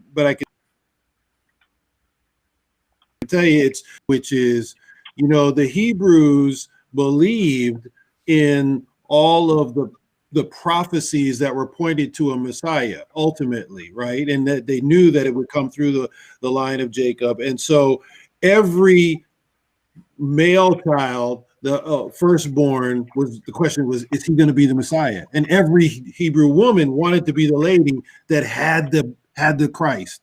And so it's tied up in all, but then the Bible also does say that the firstborn gets twice as much as the others. So it's all tied up together, but it's more than I understand myself, but some real important stuff. I see the connection with this, and I was just wondering, and I don't want to skip, I want to make sure you kind of get your question answered, Lorraine. But I just kind of want to add to it on a different perspective, is that the connection to Esau giving up his birthright, and then our birthright into the kingdom, our position to Christ, and taking it as casually as Esau did. Yeah. I think that's the thing that sticks out with this, and that a lot of us don't claim it, we behave like Esau. And I actually did a presentation on this because I was talking about, similar to what Avanique brought up, I'm talking about microwave society, and I was talking about legacy mindset, and understand that we can relate to Esau in certain aspects, because so many times we go through things, we want immediate gratification. Esau wanted immediate gratification because he was hungry. He thought he was going to die. He wasn't going to die, but he was hungry. And he so disrespected his type birthright, that he was willing to give it away over soup. Yep. And how many times do we fall? How easy it is for us to do the same thing. If we don't keep the mindset of our thought, our authority, or our position that Christ has given us, it's very easy for us to slip. So I see Esau as just a regular person, in the sense that could be any one of us at any moment, by just underestimating our authority in Christ. That's a very good point, Marcella. I think it's a very good point. I think the other side is true too. We have other people who feel like, hey, I can do my own thing, just put a few tithes in the tithe bucket and I'm back. That's kind of the Jacob side of it, right? Just I'll give you a little money and then I get all of this stuff, So I think you're absolutely right. And it's really on both sides. And then it's the rest of the story to show how God deals with us as messed up people and still makes his will go forward. Kendrick, talk to me. I'm still processing this. Always please process. Yeah, I'm still processing this. I don't know. I don't know. I'm not 100. I don't know if I'm there yet. On the firstborn part? Yeah, like I just. Talk to us. Tell us what you're thinking. Yeah. I don't know. I'm just not that harsh. I just, some people blossom later, man. Like some people don't realize what they get till later. Like sometimes, so maybe because I probably the one that probably didn't care about the birthright as the firstborn. Right. I probably was like, oh, give it to the other one. All right. So what if it was something you did understand the value of and then just discarded it? Right. Lightly. So that's the thing. Like I'm thinking about it from my firstborn Addison, and like,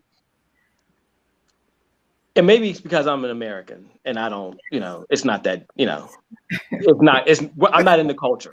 Right? Can I give you a different? Can I give you a different Addison is not that deep to you? Is that what you're getting ready to say? No, I'm just saying.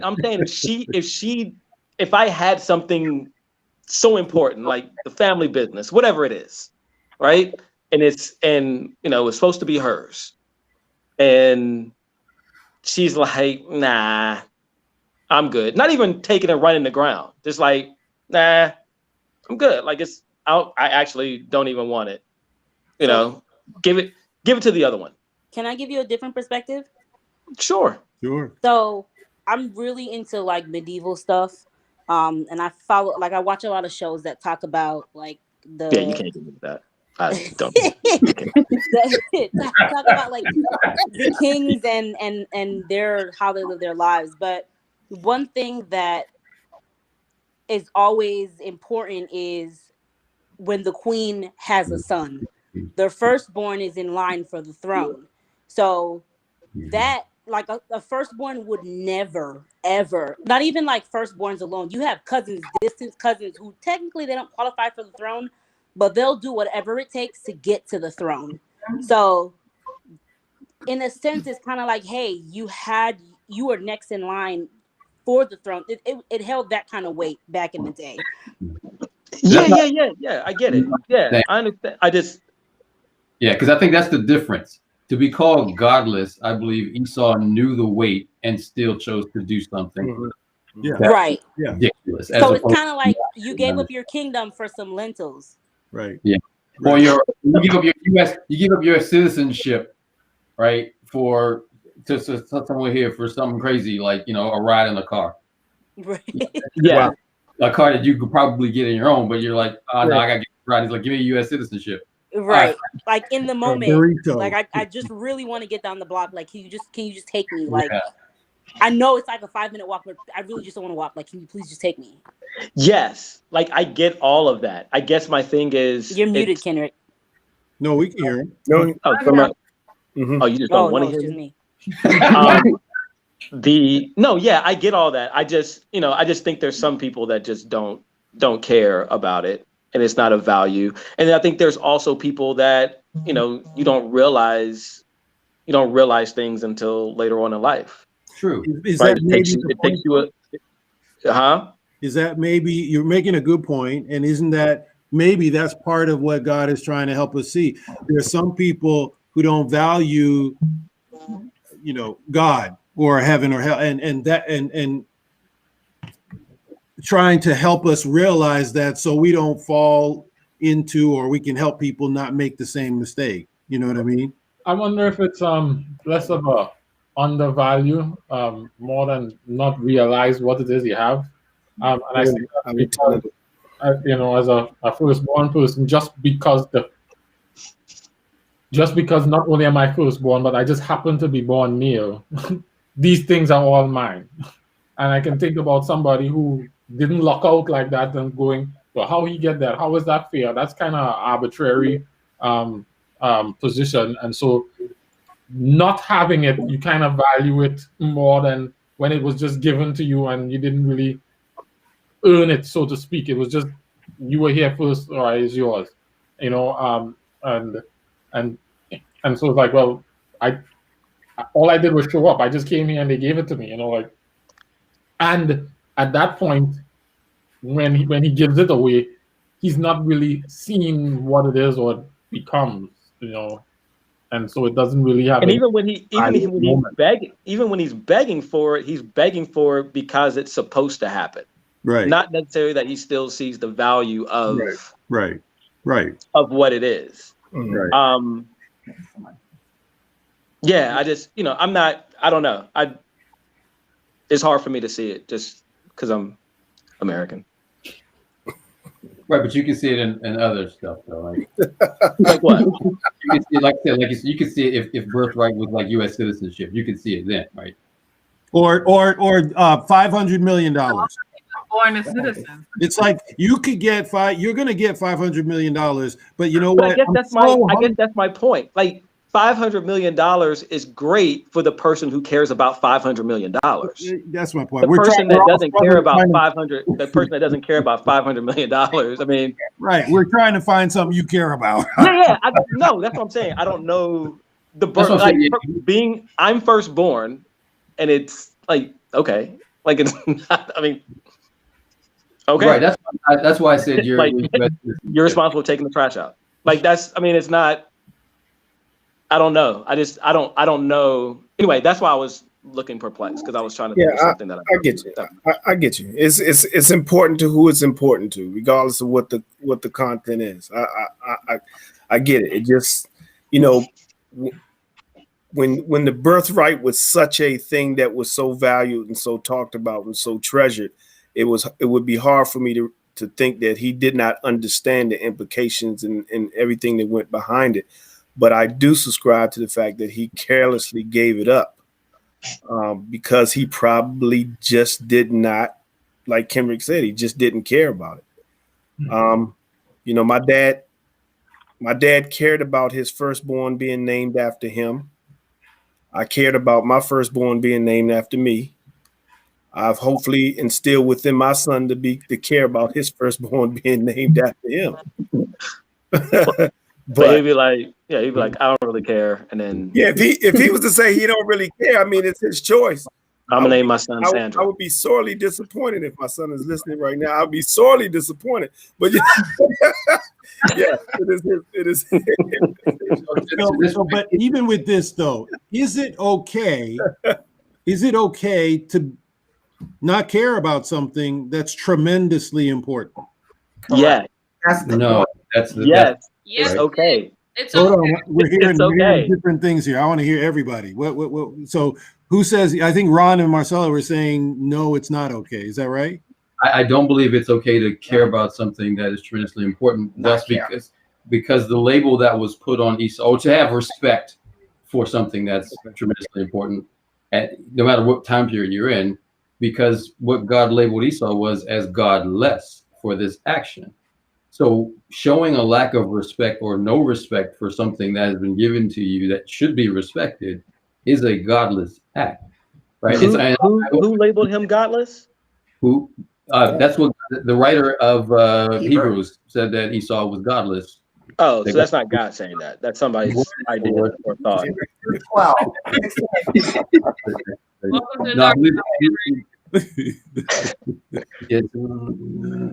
so it says either no one is sexually immoral or godless like Esau. Where are you reading from, Ron? Yeah, we were looking at Hebrews 12, 16, and 17. So that, and I feel like Esau understood this because he also understood the blessing that came later, right? And so when he was tricked out of the blessing, it was then that he hated his brother. We didn't see that in the first half, but what he cared more about was the blessing. Yeah. But he understood the weight of both because both were important. So Do you think he cared more about the blessing or the deceit or the shadiness? Like I guess I don't see. So to answer the question, I don't think it's right or wrong to care more or care less about something. Like it may be a best practice to do so, and because it may work out for you better in the long run or for whatever reason. But I don't know if there's a right or wrong where it's right to care about something more or right to care about something less, or wrong to care about something less. Well, maybe right or wrong is the wrong term, but I'm really trying to get at, is it really truly neutral to just, I mean, for something that's truly important to you, whatever that thing is it okay to have to not care about that thing? But the thing is, Chris, who's it important to? Just because it's important to my parents doesn't mean I'm going to inherit this level of importance of it. And I think we find that to be dissatisfying because it may feel as if it's disrespectful. But I think what Kendrick is saying, everyone should have the right to value what they choose to value. Absolutely. And we be okay with it. Right. But in your example, you said it's important to your parents. I'm actually starting at a little different place. I'm saying it's something that really is important to you, whether you realize it or not. But my realization is important. So, for example, when you were saying about Addison or anything, I may want the profit of the family business. I don't want the responsibility to run the family business. Right. And so we may be seeing that he's upset that he didn't get the blessing, but with the blessing comes great responsibility. And it's perhaps possible that he's like, yeah, I don't really want all of that. I just wanted this. And of course, you can't separate the two, but you can't force importance on anybody. Just because I think you should think this is important, if I never arrive at that and I just want a piece of it, then that's my prerogative. And unfortunately, I got to deal with the consequences, which is probably why he's angry. More so, man, I ain't gonna get none of it. Like, this is an all or nothing deal. Well, if I had known that, you know, like. Yeah, no, I think you're right about that. I mean, importance can't be forced or anything like that. But, you know, I'm also trying to look at this story from what is God trying to tell us about I don't know, life or an eternity. And is it okay for us to sort of think blase about eternity? Yeah, that's the choice you made. So was it that important? So it was that important to him that it forced the other brother into deception, though? So, I mean, it's like, who's winning here? Because here you end up even having to have deceit, almost like you're supporting deceit for something that you think is that important to you. So it's like a lose-lose thing here. But Zeke, how did he force him into deception? I gave you an offer, you took my deal. No forcing. You didn't, but you manipulated me. Like, you knew. No, I didn't. In a way, I feel like I'm hungry. If I'm coming to you, Sharika, I'm like, you know I'm hungry. You couldn't ask for something else? You know in this case, right? So you couldn't ask for something else? I also think that Jacob is aware that I don't really care about this birthright thing. Like, I've been walking around like it ain't even that big of a deal anyway, right? So I'm hungry. You want to give me this? If I cared about it, to Marcella's point, I'm hungry. I ain't dying. I'm just hungry. and I'm going to be hungry again. If I really cared about it, I wouldn't have offered it up. And so I said, all right, bet, deal. There was no. I'm agreeing with you. I'm saying, so to fit this question, say, is it okay that when something is important, is it okay for us to be kind of like lackadaisical towards it, I guess? To me, it's like, okay, for him, it wasn't that important. It wasn't that deep. It was like, well, I'm hungry, so I'll just take that and you go ahead and give it to me. But I'm saying on the other side, the brother had to actually use deception, well, manipulation to a degree to get it from this other guy. But it's like, if it's really that important, shouldn't it come on a, I don't know, like on an honest thing where don't ask for that, I'm hungry. I know it's not that important to me, but couldn't you ask for something else then? Like, you're kind of way manipulating me because you know I'm hungry. I don't think Esau felt deceived. I gave you a deal. I think where the problem lied is that I didn't get any of it. I may have thought that there was more to the deal than was on the table, but I don't think it was the deal that was deceptive. If anybody's deceptive, it's Rebecca. Mom, yeah. Mommy's the big deceiver. They do anything wrong. Shorty went real far, and two siblings having an agreement is one thing, but you as the parent executed the whole thing agreement. And took it far, right? And so that's where we really need to focus on the deception. Right. Moms had exactly. Sister. If I'm very close to my sister. If my mom said, "Hey, let's against my," I couldn't see myself going against my sister and saying to my mom, "Yeah, sure, go ahead and deceive my sister." But I feel like I'd be like, but your mom knows the extent of the blessing. These are two young boys who aren't in their full-grown mind to know whatever's going on. One's hungry, one's not. A parent could have been like, yo, cut the foolishness, son. Like, it is what it is. She knew what she was doing.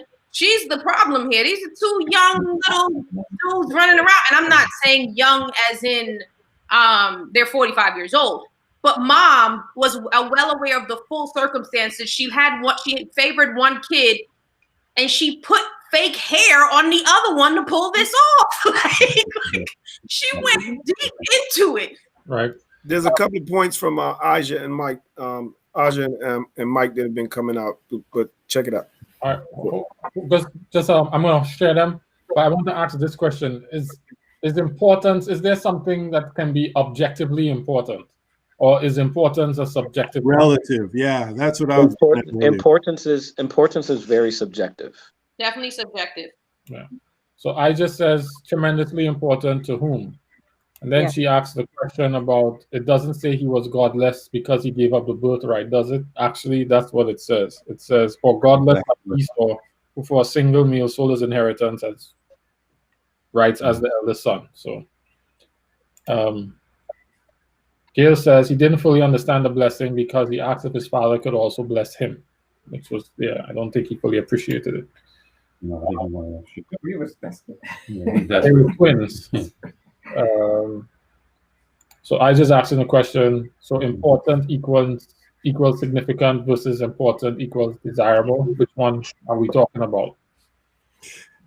Yeah. This question of what you just said, Jared. What was it? The way you framed it, I like it. What did you say? Something is important an objective something. Can something be objectively important where it is or subjective? Yeah.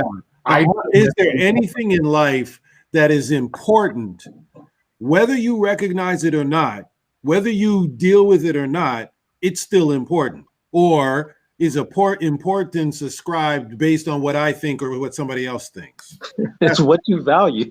Like it's what you value. Like if you value living long and healthy, then you will do certain things. If you don't necessarily, if that's not the highest priority on your, in your life or objective, then you can do whatever you want. There's still consequences and rewards for whatever, but I mean, importance is very subjective. I would agree with Kenrick. How I behave is a reflection of what I find important, what I pursue, what I find important. And that's a part of the choice that God has given us to define what's important to you and follow it. Yeah, I guess my thing is that, a lot of times we subscribe some importance, right? And I'm not sure onto others. I don't know if that's necessarily the right way to go about, this whole thing. Because what you deem as important is may not necessarily be important to me. Now, it may be a better way to go about something.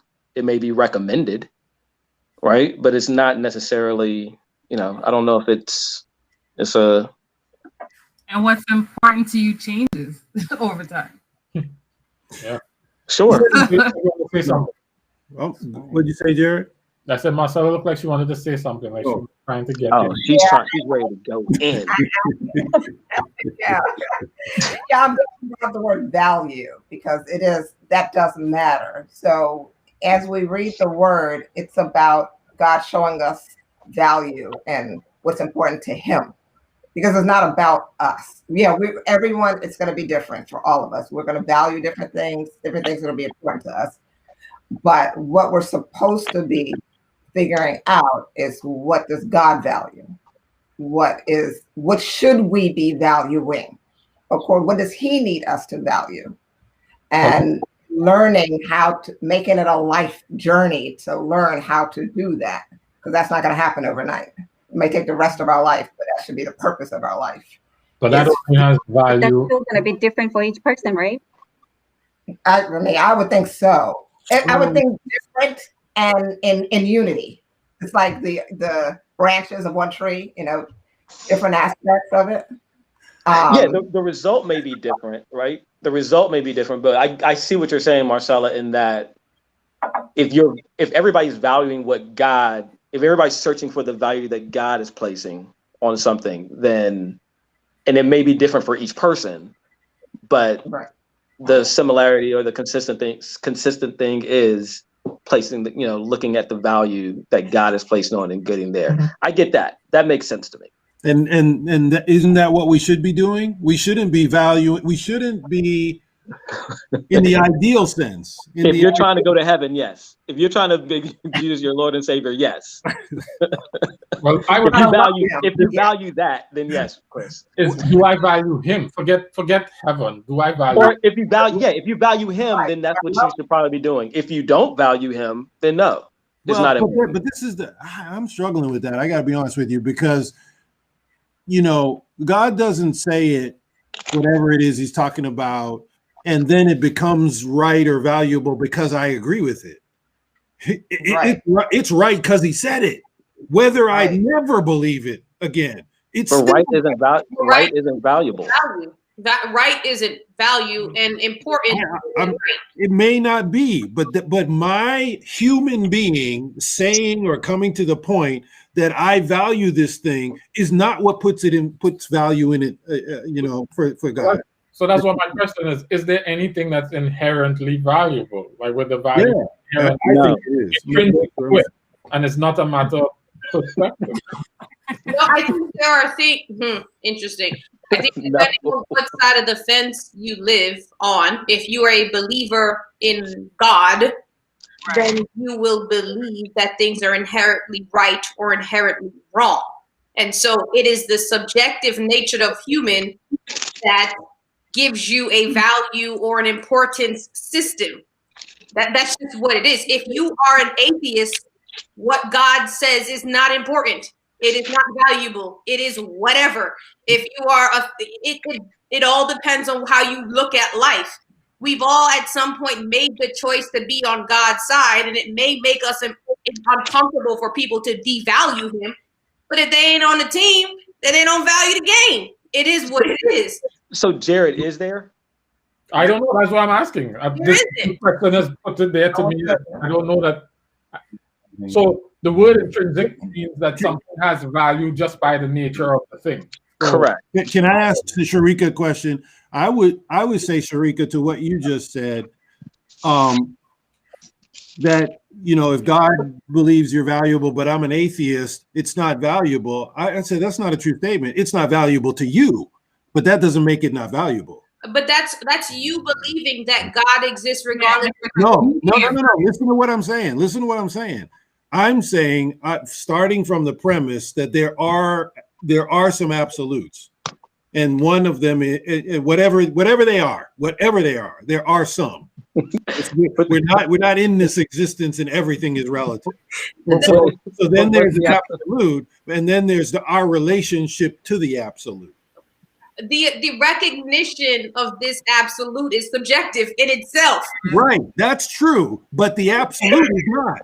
Yeah, but that also brings us the question that we may never agree on the importance. Hence, it's not intrinsic of being important. No, so back up.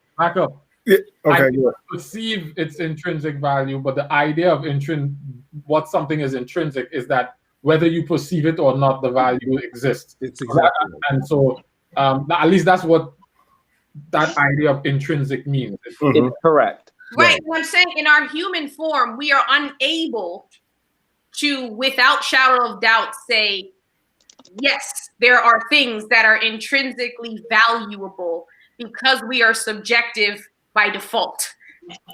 But that doesn't change the reality, though. Oh, it has to, because your reality is based on your experience. You have to go after. That's changing your reality, but not reality. Mike Dorch mentioned in the thing, he says, what God's value is not subjective. But that's if you believe in God. Time out. Whether you believe it again? What did he say again? The question on the screen. Right there. So whether you believe in God or not. Oh, so Mike Dorch is asking which one of God's values. Oh, he's saying not. Which one of God's values is not subjective? No. What God values is not subjective. Oh, what? You make a statement. Yeah, maybe. Yeah. Guys, there's no way in your human form to prove or disprove that argument. There's no way. But this is the point. We're not trying to disprove or prove it. It's what I mean is Jared is asking a question of yes and no. And I'm saying there's no absolute answer to that because of our human nature. We're speaking from a subjective place. Like in itself, if you were to go to Indonesia or go somewhere else, the question has different value, it has different meaning, and they have a different opinion. This is all opinion.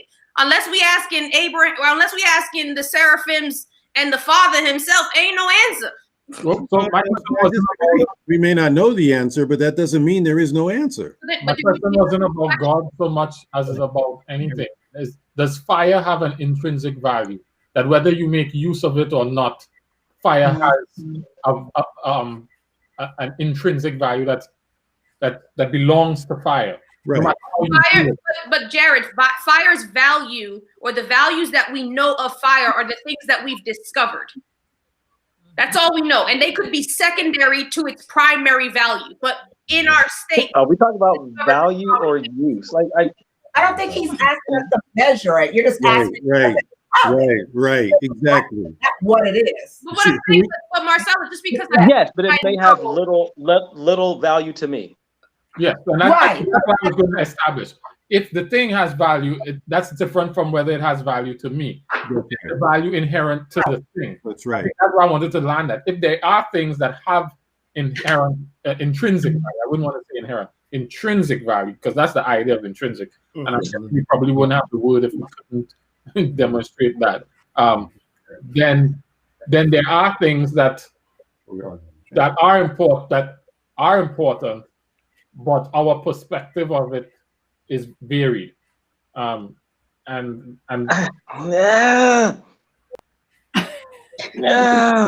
right, let's do it. Let's try it this way. Are there any scriptures that help us with this issue? So, not to the scripture part, but as far as like value. So right now, we were talking about who believes in God and who doesn't believe in God. I believe at one point in the future, we will all know what was really truly valuable, regardless of what our subjective or whatever. True. Yeah. Eventually, we will all, good, bad, whatever, we will all see, wow, the value in this. Right. So right now, in the world we live in, like everything is subjective. Like But everything. even that, Lorraine, you're kind of making my point. At some point, we'll recognize it, but that didn't create it at that point. It was already there. We just couldn't recognize it, and that's the point I'm making. It has nothing to do with what we recognize or not. Intrinsic value. Yeah. Here's the question. Here's where I find issue. Lorraine, your example is saying when the world comes to an end based on our Christian belief, we will all know what was valuable or not. What about the idea that doesn't happen and how people feel that way? I mean, and I'm not trying to blaspheme either. That's not where I'm going. What I mean is, it says you're making some strong arguments, bro. It talks about so it's a very difficult argument to make when you're coming from a Christian perspective. It's like when I was at Oakwood and I had to take a philosophy class with theologians. It was hell. It was miserable because we're talking about Socrates and Plato and the pursuit of happiness and all this kind of stuff, and they're like, happiness is God. Like I was like, dude, like come on, like yes, it's hard. It's hard to get out of that. Reasoning. You can't get out of it. So this is the problem with the conversation, right? Is because we're all coming from the same perspective and based upon our beliefs. And based upon our beliefs, we land in this particular area. Yeah, and that's why I was asking about. And in my belief, I believe that's true. Okay. But the only other thing to add to that is that regardless of what we believe, there is a truth. There is something.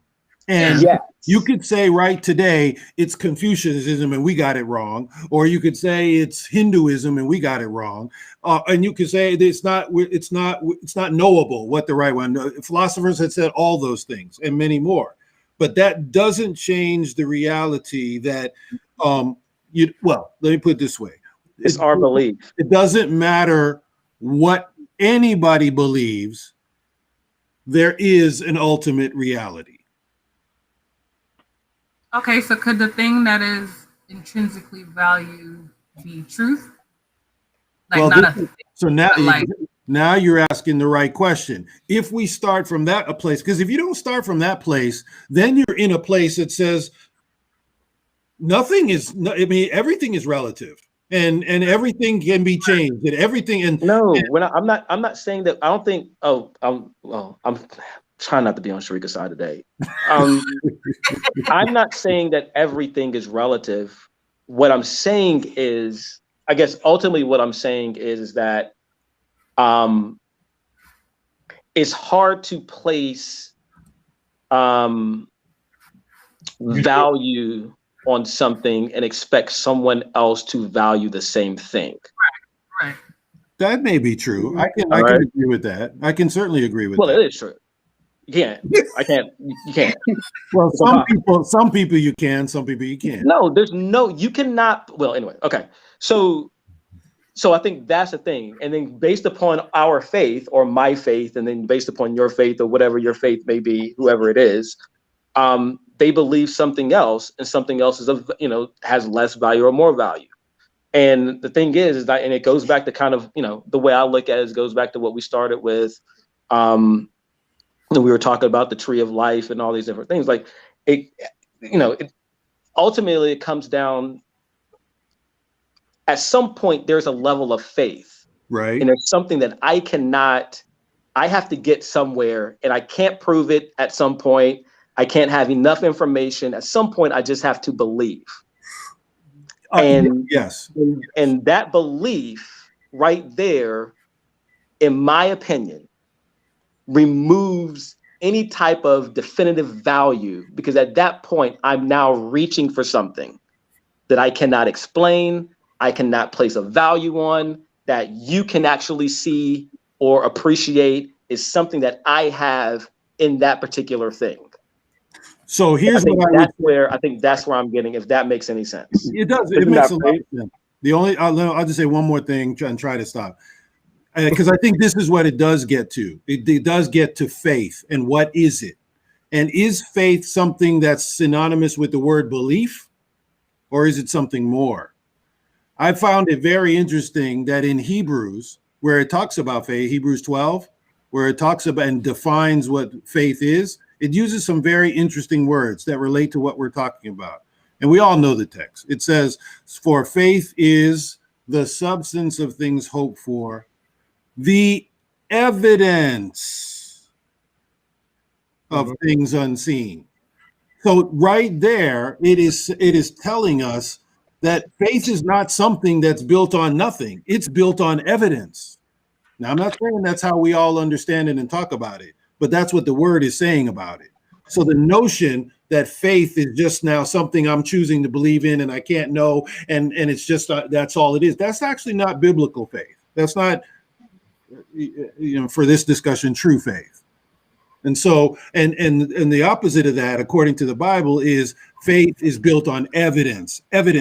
So if there's evidence is possible, then there must be a reality. There must be a way. Now, again, if you don't believe the Bible, you're going to believe something else, right? And that's part of the point that was being made before. But at the end of the day, there is a reality. Yeah, I mean, okay. Agree to disagree. I think both can be true. I think that there can be something that has inherent importance, and that we can both value it differently and find it important. Absolutely. I think both can be true. So, and I only say that because air is intrinsically valuable to human beings. However, I may not find it to be important enough to make use of it. Is it really just the acknowledgement versus the value? What do you mean? So, is air important to humans? Yes. to the life of humans? Yes, it is. It is important to their existence. It's very valuable. It's inherently important by its makeup and its nature. Now, I may say that I really don't care about my life, so it don't have no value to me. But that does not diminish the value of air to human beings' existence. That's right. In fact, there's this rich guy that I'm forgetting his name. He had a startup that went like almost $1 billion. He actually just died, and they were talking about his life. And this is real. I mean, he had more money than anybody could dream of. But one of the things is he was trying to live more and more without air, without oxygen, because he believed he didn't need it. And he would go into these He created these. It's a long story, but the point is, even though he believed he didn't need it, did that change the reality that he did? Yeah. Apparently, it didn't. And that's my point. He doesn't know. So yeah, there is a subjective element to importance, but there are some things that have inherent importance, intrinsic importance. Absolutely. And just because I don't value it or perceive it doesn't make it less so. And so I think that helps to close that gap around the things. But I just wonder, in this context, because one of the things we talk about, not that everybody believes it or whatever, and I actually struggled on this, I'm going to be honest. Are there texts in the Bible that help us come to some kind of answer? I know you could talk about those who don't believe in the Bible, but at least for those of us who do, are there texts? And I actually don't have a bunch coming to my mind right now. I don't know about you guys. Do you have any? So to help support what we're talking about right now? I will say this, Chris. The dynamic of Jesus on the earth when he was here, and the way that he refused to deliver with certainty any answers to any questions, suggests to me that it is true the statement that the opposite of faith is certainty. The opposite of faith is certainty. When you have faith, you're not certain? Well, if you are certain, then you have faith. So could you repeat that? You dropped out. If you are certain about something, and if you can prove it to certainty, then you don't have faith in it.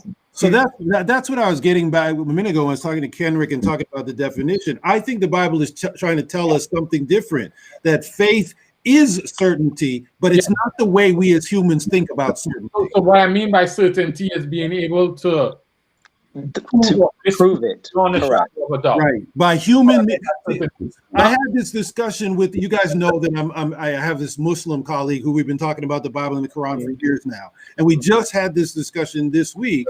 And does it even make sense? Let's assume there is a God out there. Or in my case, he believes there's a God. I believe there's a God. And you know the differences. And we're talking about this very thing. And the Lord showed me something. And I said to him, I texted to him, I said, at the end of the day, we're both physicians and scientists. So he's very strong in the beginning on, if you can't prove it, you can't prove it. I said, wait, does that even make sense? We are the ones that God created and then gave us the ability to come up with the, Cox postulates and the scientific method and of how you prove evidence. And then we're going to turn around to that God and say, since I can't prove you through the things that I developed, you don't exist. Does that even make sense? Right. And so that we agree. You believe in God. Yeah, it makes a lot of sense. Wait. Okay. All right. You and I are agreed. I'm saying that God leaves space for doubt in order to promote faith. Absolutely. Now that's a true statement. God will never erase all opportunities for doubt. So that's why the opposite of faith is certainty. Now, I can be confident and certain in the evidence that I believe about my conclusion based on the evidence. I can be certain about my belief in the conclusion. If I can prove it beyond a reason, not even a reasonable doubt, without a shadow of a doubt, then it doesn't require faith. And I see that in Jesus's demonstration of himself as the Messiah. He gives enough evidences that if you choose to believe it, you will. And those people who believed it with certainty. And you're saying they believed it with certainty without faith? No, I'm saying that is what the faith is. However, there was enough things that other people who saw the same things were able to doubt. Yeah. Right? With the same information. So that's the point I was making. I see. So Jared, at the end of the day, mankind, everybody chooses a theory that they want to subscribe to. A theory in the belief of the beginning versus the end. And the fact that a theory is something that cannot be replicated. And of course, the faith in the theory is the faith in the lack of replication. I have to believe based on what has been given to me that this is where I'm choosing to be. And I think we as Christians, unfortunately, don't want to accept that we have chosen a theory option. And I said that in the beginning, like one of my first words for the thirsties, and I feel like Adventists almost took my head off in the new old building. The idea is there are theories at play. We have chosen the theory involving God. We are using faith and we're holding on to it. And in many cases, we believe that it negates every other step. But at the end of the day, it's not, you cannot replicate it. And so therefore, it is not proven without a shadow of a doubt, to your point, that faith is the belief in the things I haven't seen, the things I cannot prove, the things that I'm saying within me have to be true based on my experience, but I can't replicate the origin. But that's only half of the definition. It says based on evidence. No, wait. So my point is based on evidence. What though? Right. Well, that's the question we need to ask. So here, listen to this part, Chris. Evidence of human creation. Evidence could be human creation. I'm not even saying what it is. I'm just saying what the Bible said. What I'm trying to explain to you is that evidence, and this is what makes certain criminal trials so great. I can use evidence in my favor, or it can be used against me. Anything is evidence to support whatever I want it to support. Evidence is not hard to gain. I can prove the Bible, or I can disprove the Bible, or whatever evidence I'm using the same evidence. Exactly, using the same evidence. Evidence is all relative to the argument that I want to give you. Well, we just don't disagree on that, because I think if there is a God, no matter who he is, if there is a God, all right, let's just put it there. And let's just, again, put there's one God. There's not a million of them, right? If there's one, and he really is a supreme being, and he really is all knowledge and all power and all this other stuff. If we can agree on that, and even that you're saying is a theory, but let's just start there. If there is one, that one ought to be able to do something to substantiate himself through evidence that is not just, that can also be used against him. If that's a real, if that's a reality. So I think, Chris, that God has demonstrated. I'm with you. No, that's what he's saying. I am with you.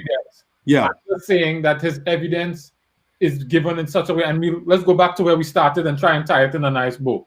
Yep. God said, if you eat of this fruit, you will die. He's giving you enough information to make some decisions. Right? Mm-hmm. However, there's some other information that we weren't aware of that the devil came and added that caused us to doubt. And I'm saying God has done the same kind of thing. When Jesus came, he did enough to demonstrate that he was the Messiah and left it up to you to believe. And there were enough people who saw what he did, who saw the evidence, and chose not to believe for a variety of reasons. And he did not go out of his way to double proof. Right. Didn't need to. Remove all doubt. Right. Gave you enough. In fact, that's what he does. That's what he did with John the Baptist. Are you the one, or should we expect another? He said, tell him about what you saw. Right. But he didn't remove all doubt. Now he said, blessed is one who doesn't stumble on me. So that there's this faith based on whatever evidence there is. But to Sharika's point, which is, I think, in agreement with what you're saying, and no, that's not in disagreement with what you're saying. It may not be in agreement, but it's not in disagreement. The evidence that he has given leaves some gaps here, which is also evidence that I can use to disprove him. If you choose, that's right. If I choose. That's right. That's the necessity of faith, which I think runs to the point we were making about Satan's objective. We're tying it together now. Yeah. About, do we believe and trust him do we obey him because we believe him and trust him and have faith in him? Or do we need this level of certainty and surety in order to do it? And what Satan does is causes us to doubt based on either giving us extra information or making our situations uncomfortable to challenge our faith. Because it's by By grace we are saved through faith, because it's the key that unlocks this relationship and keeps us in relationship with Him. We take the evidence, we believe it, and then we act in accordance to it. Right? And it's essential for this relationship. That's the tree of knowledge of good and evil. Now I have the answer to my question. I just trust that when God said He would do this, I believe it. And that's faith.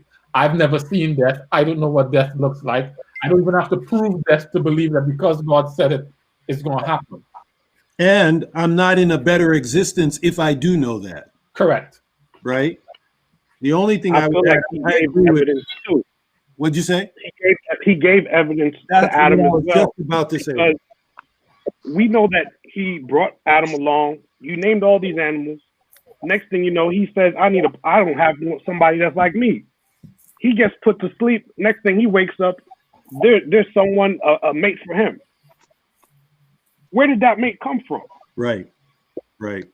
So you know that you have evidence that life comes from God right here. So you see life. Yeah, I was going to say the only other thing I'd add, I think there's some level of agreement, but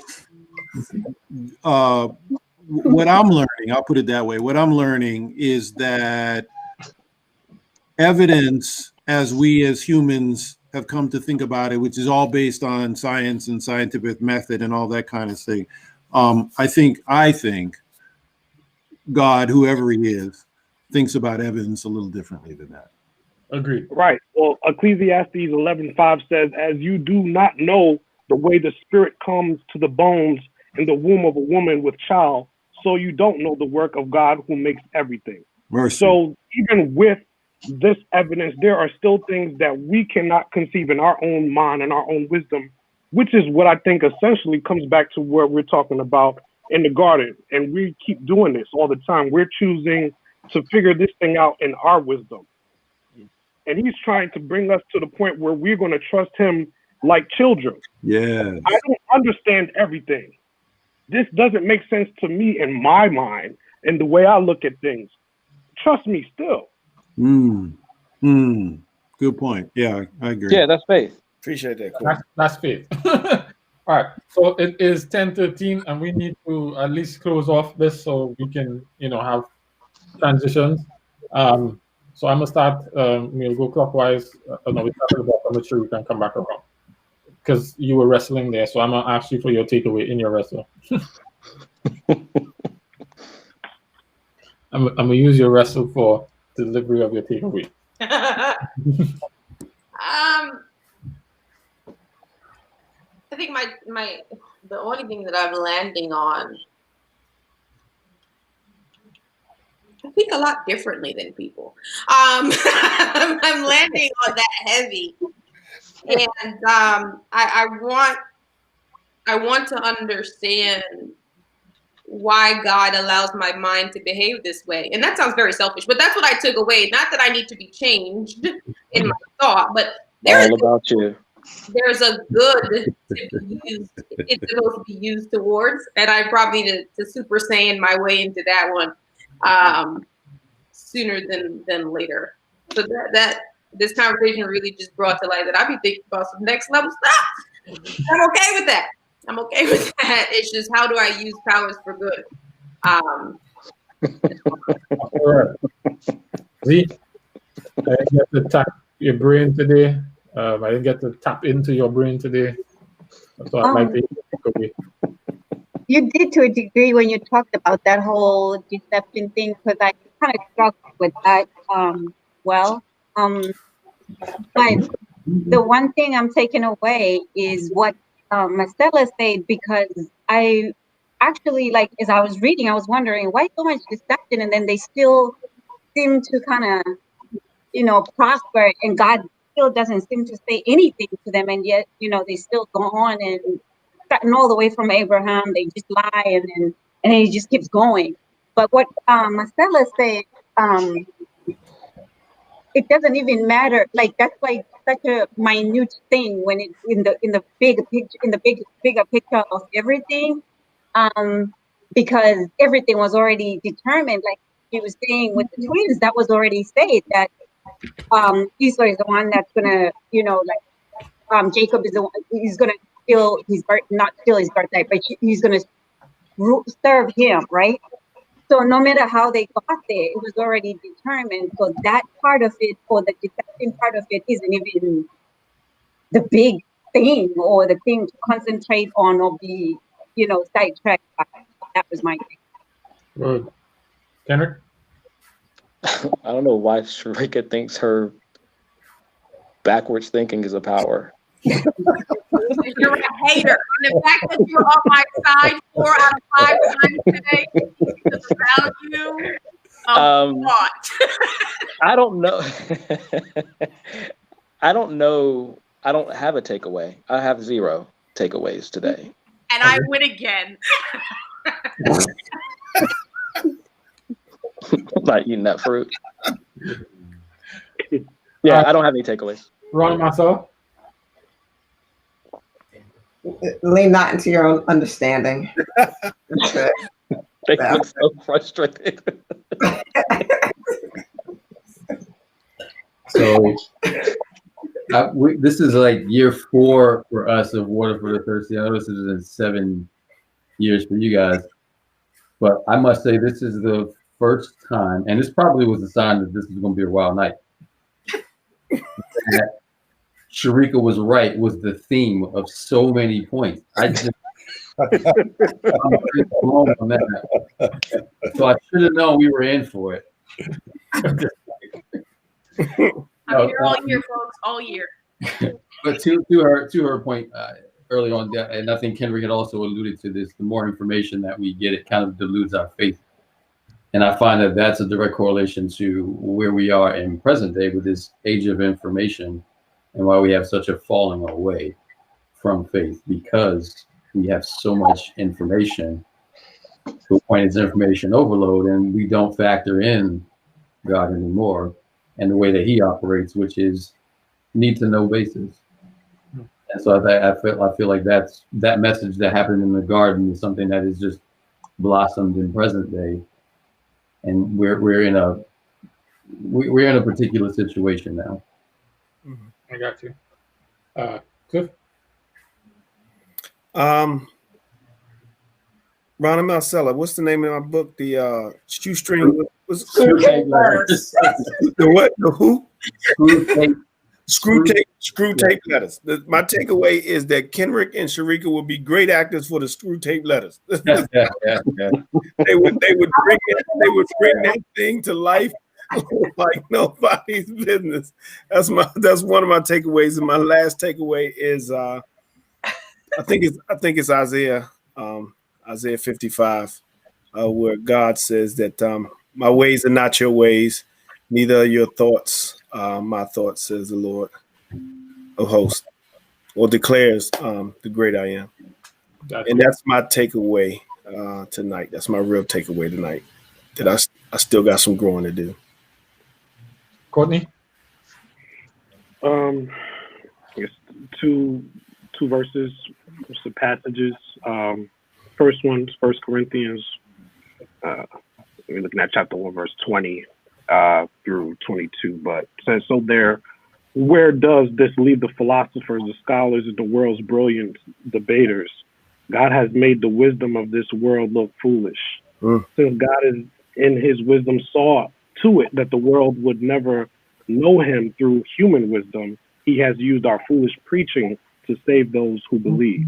And we're going to look at also from our readings this week, Luke chapter 10, verse 21. You don't reveal things about yourself to those who think they are wise and question your word, but to those who, like little children, believe what you say. And so I'm striving to be like a small child, man, and just believe. What was that first text, Courtney? 1 Corinthians chapter 1, verses 20 through 21. Thank you. Yeah. All right, Lorraine?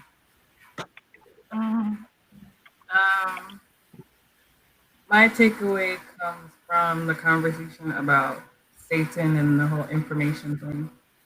And while we were talking about it, I was thinking to myself, like, what examples in the Bible show Satan trying to give us information?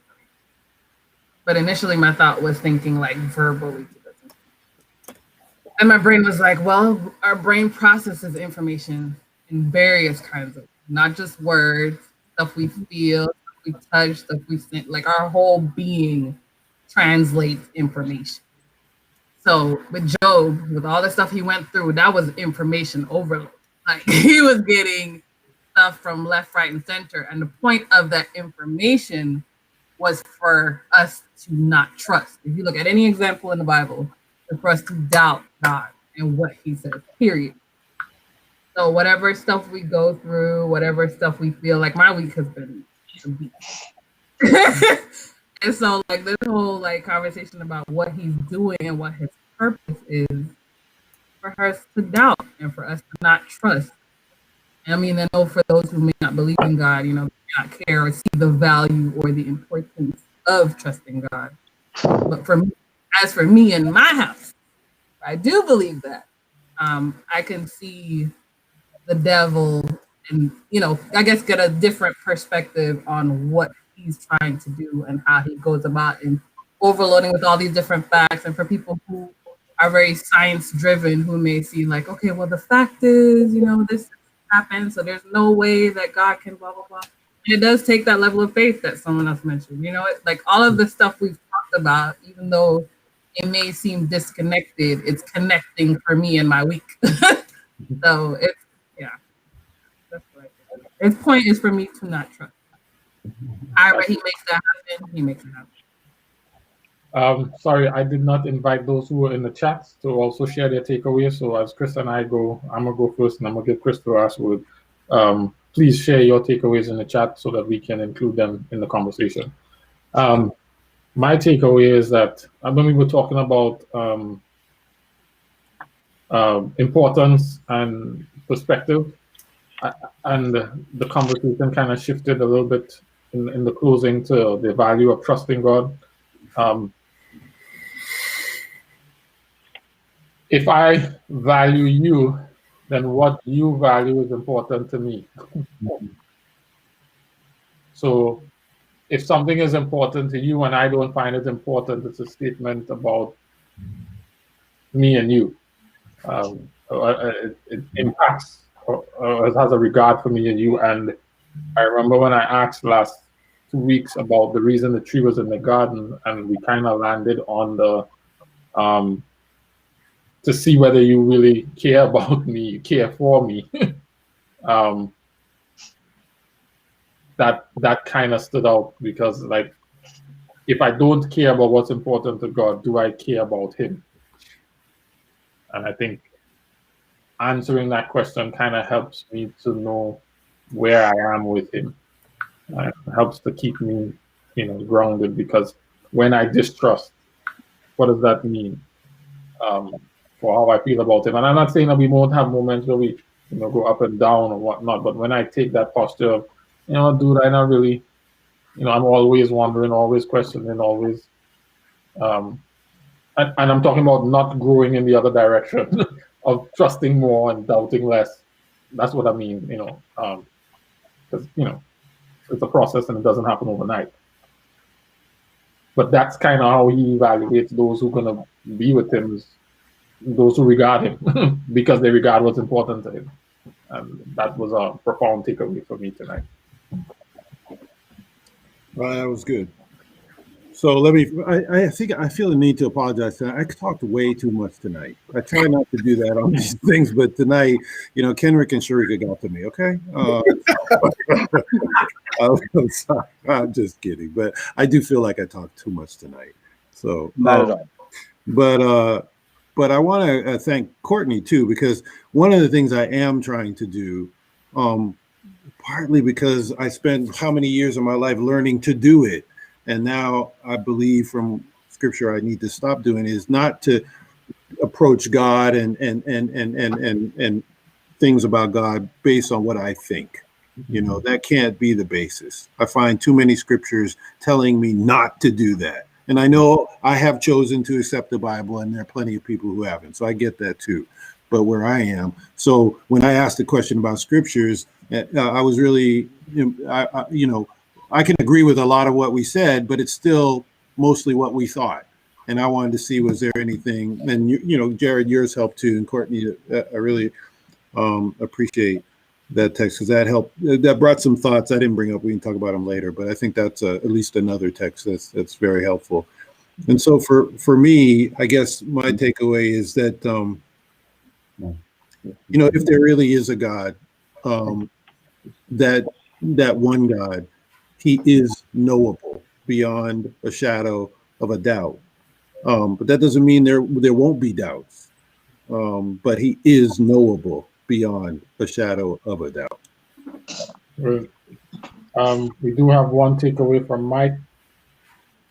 It says, do not be wise in your own eyes. Fear the Lord with reverent awe and obedience, and turn entirely away from evil. Proverbs 3, verse 7. Mm-hmm. And Sharika, you have a cosign here.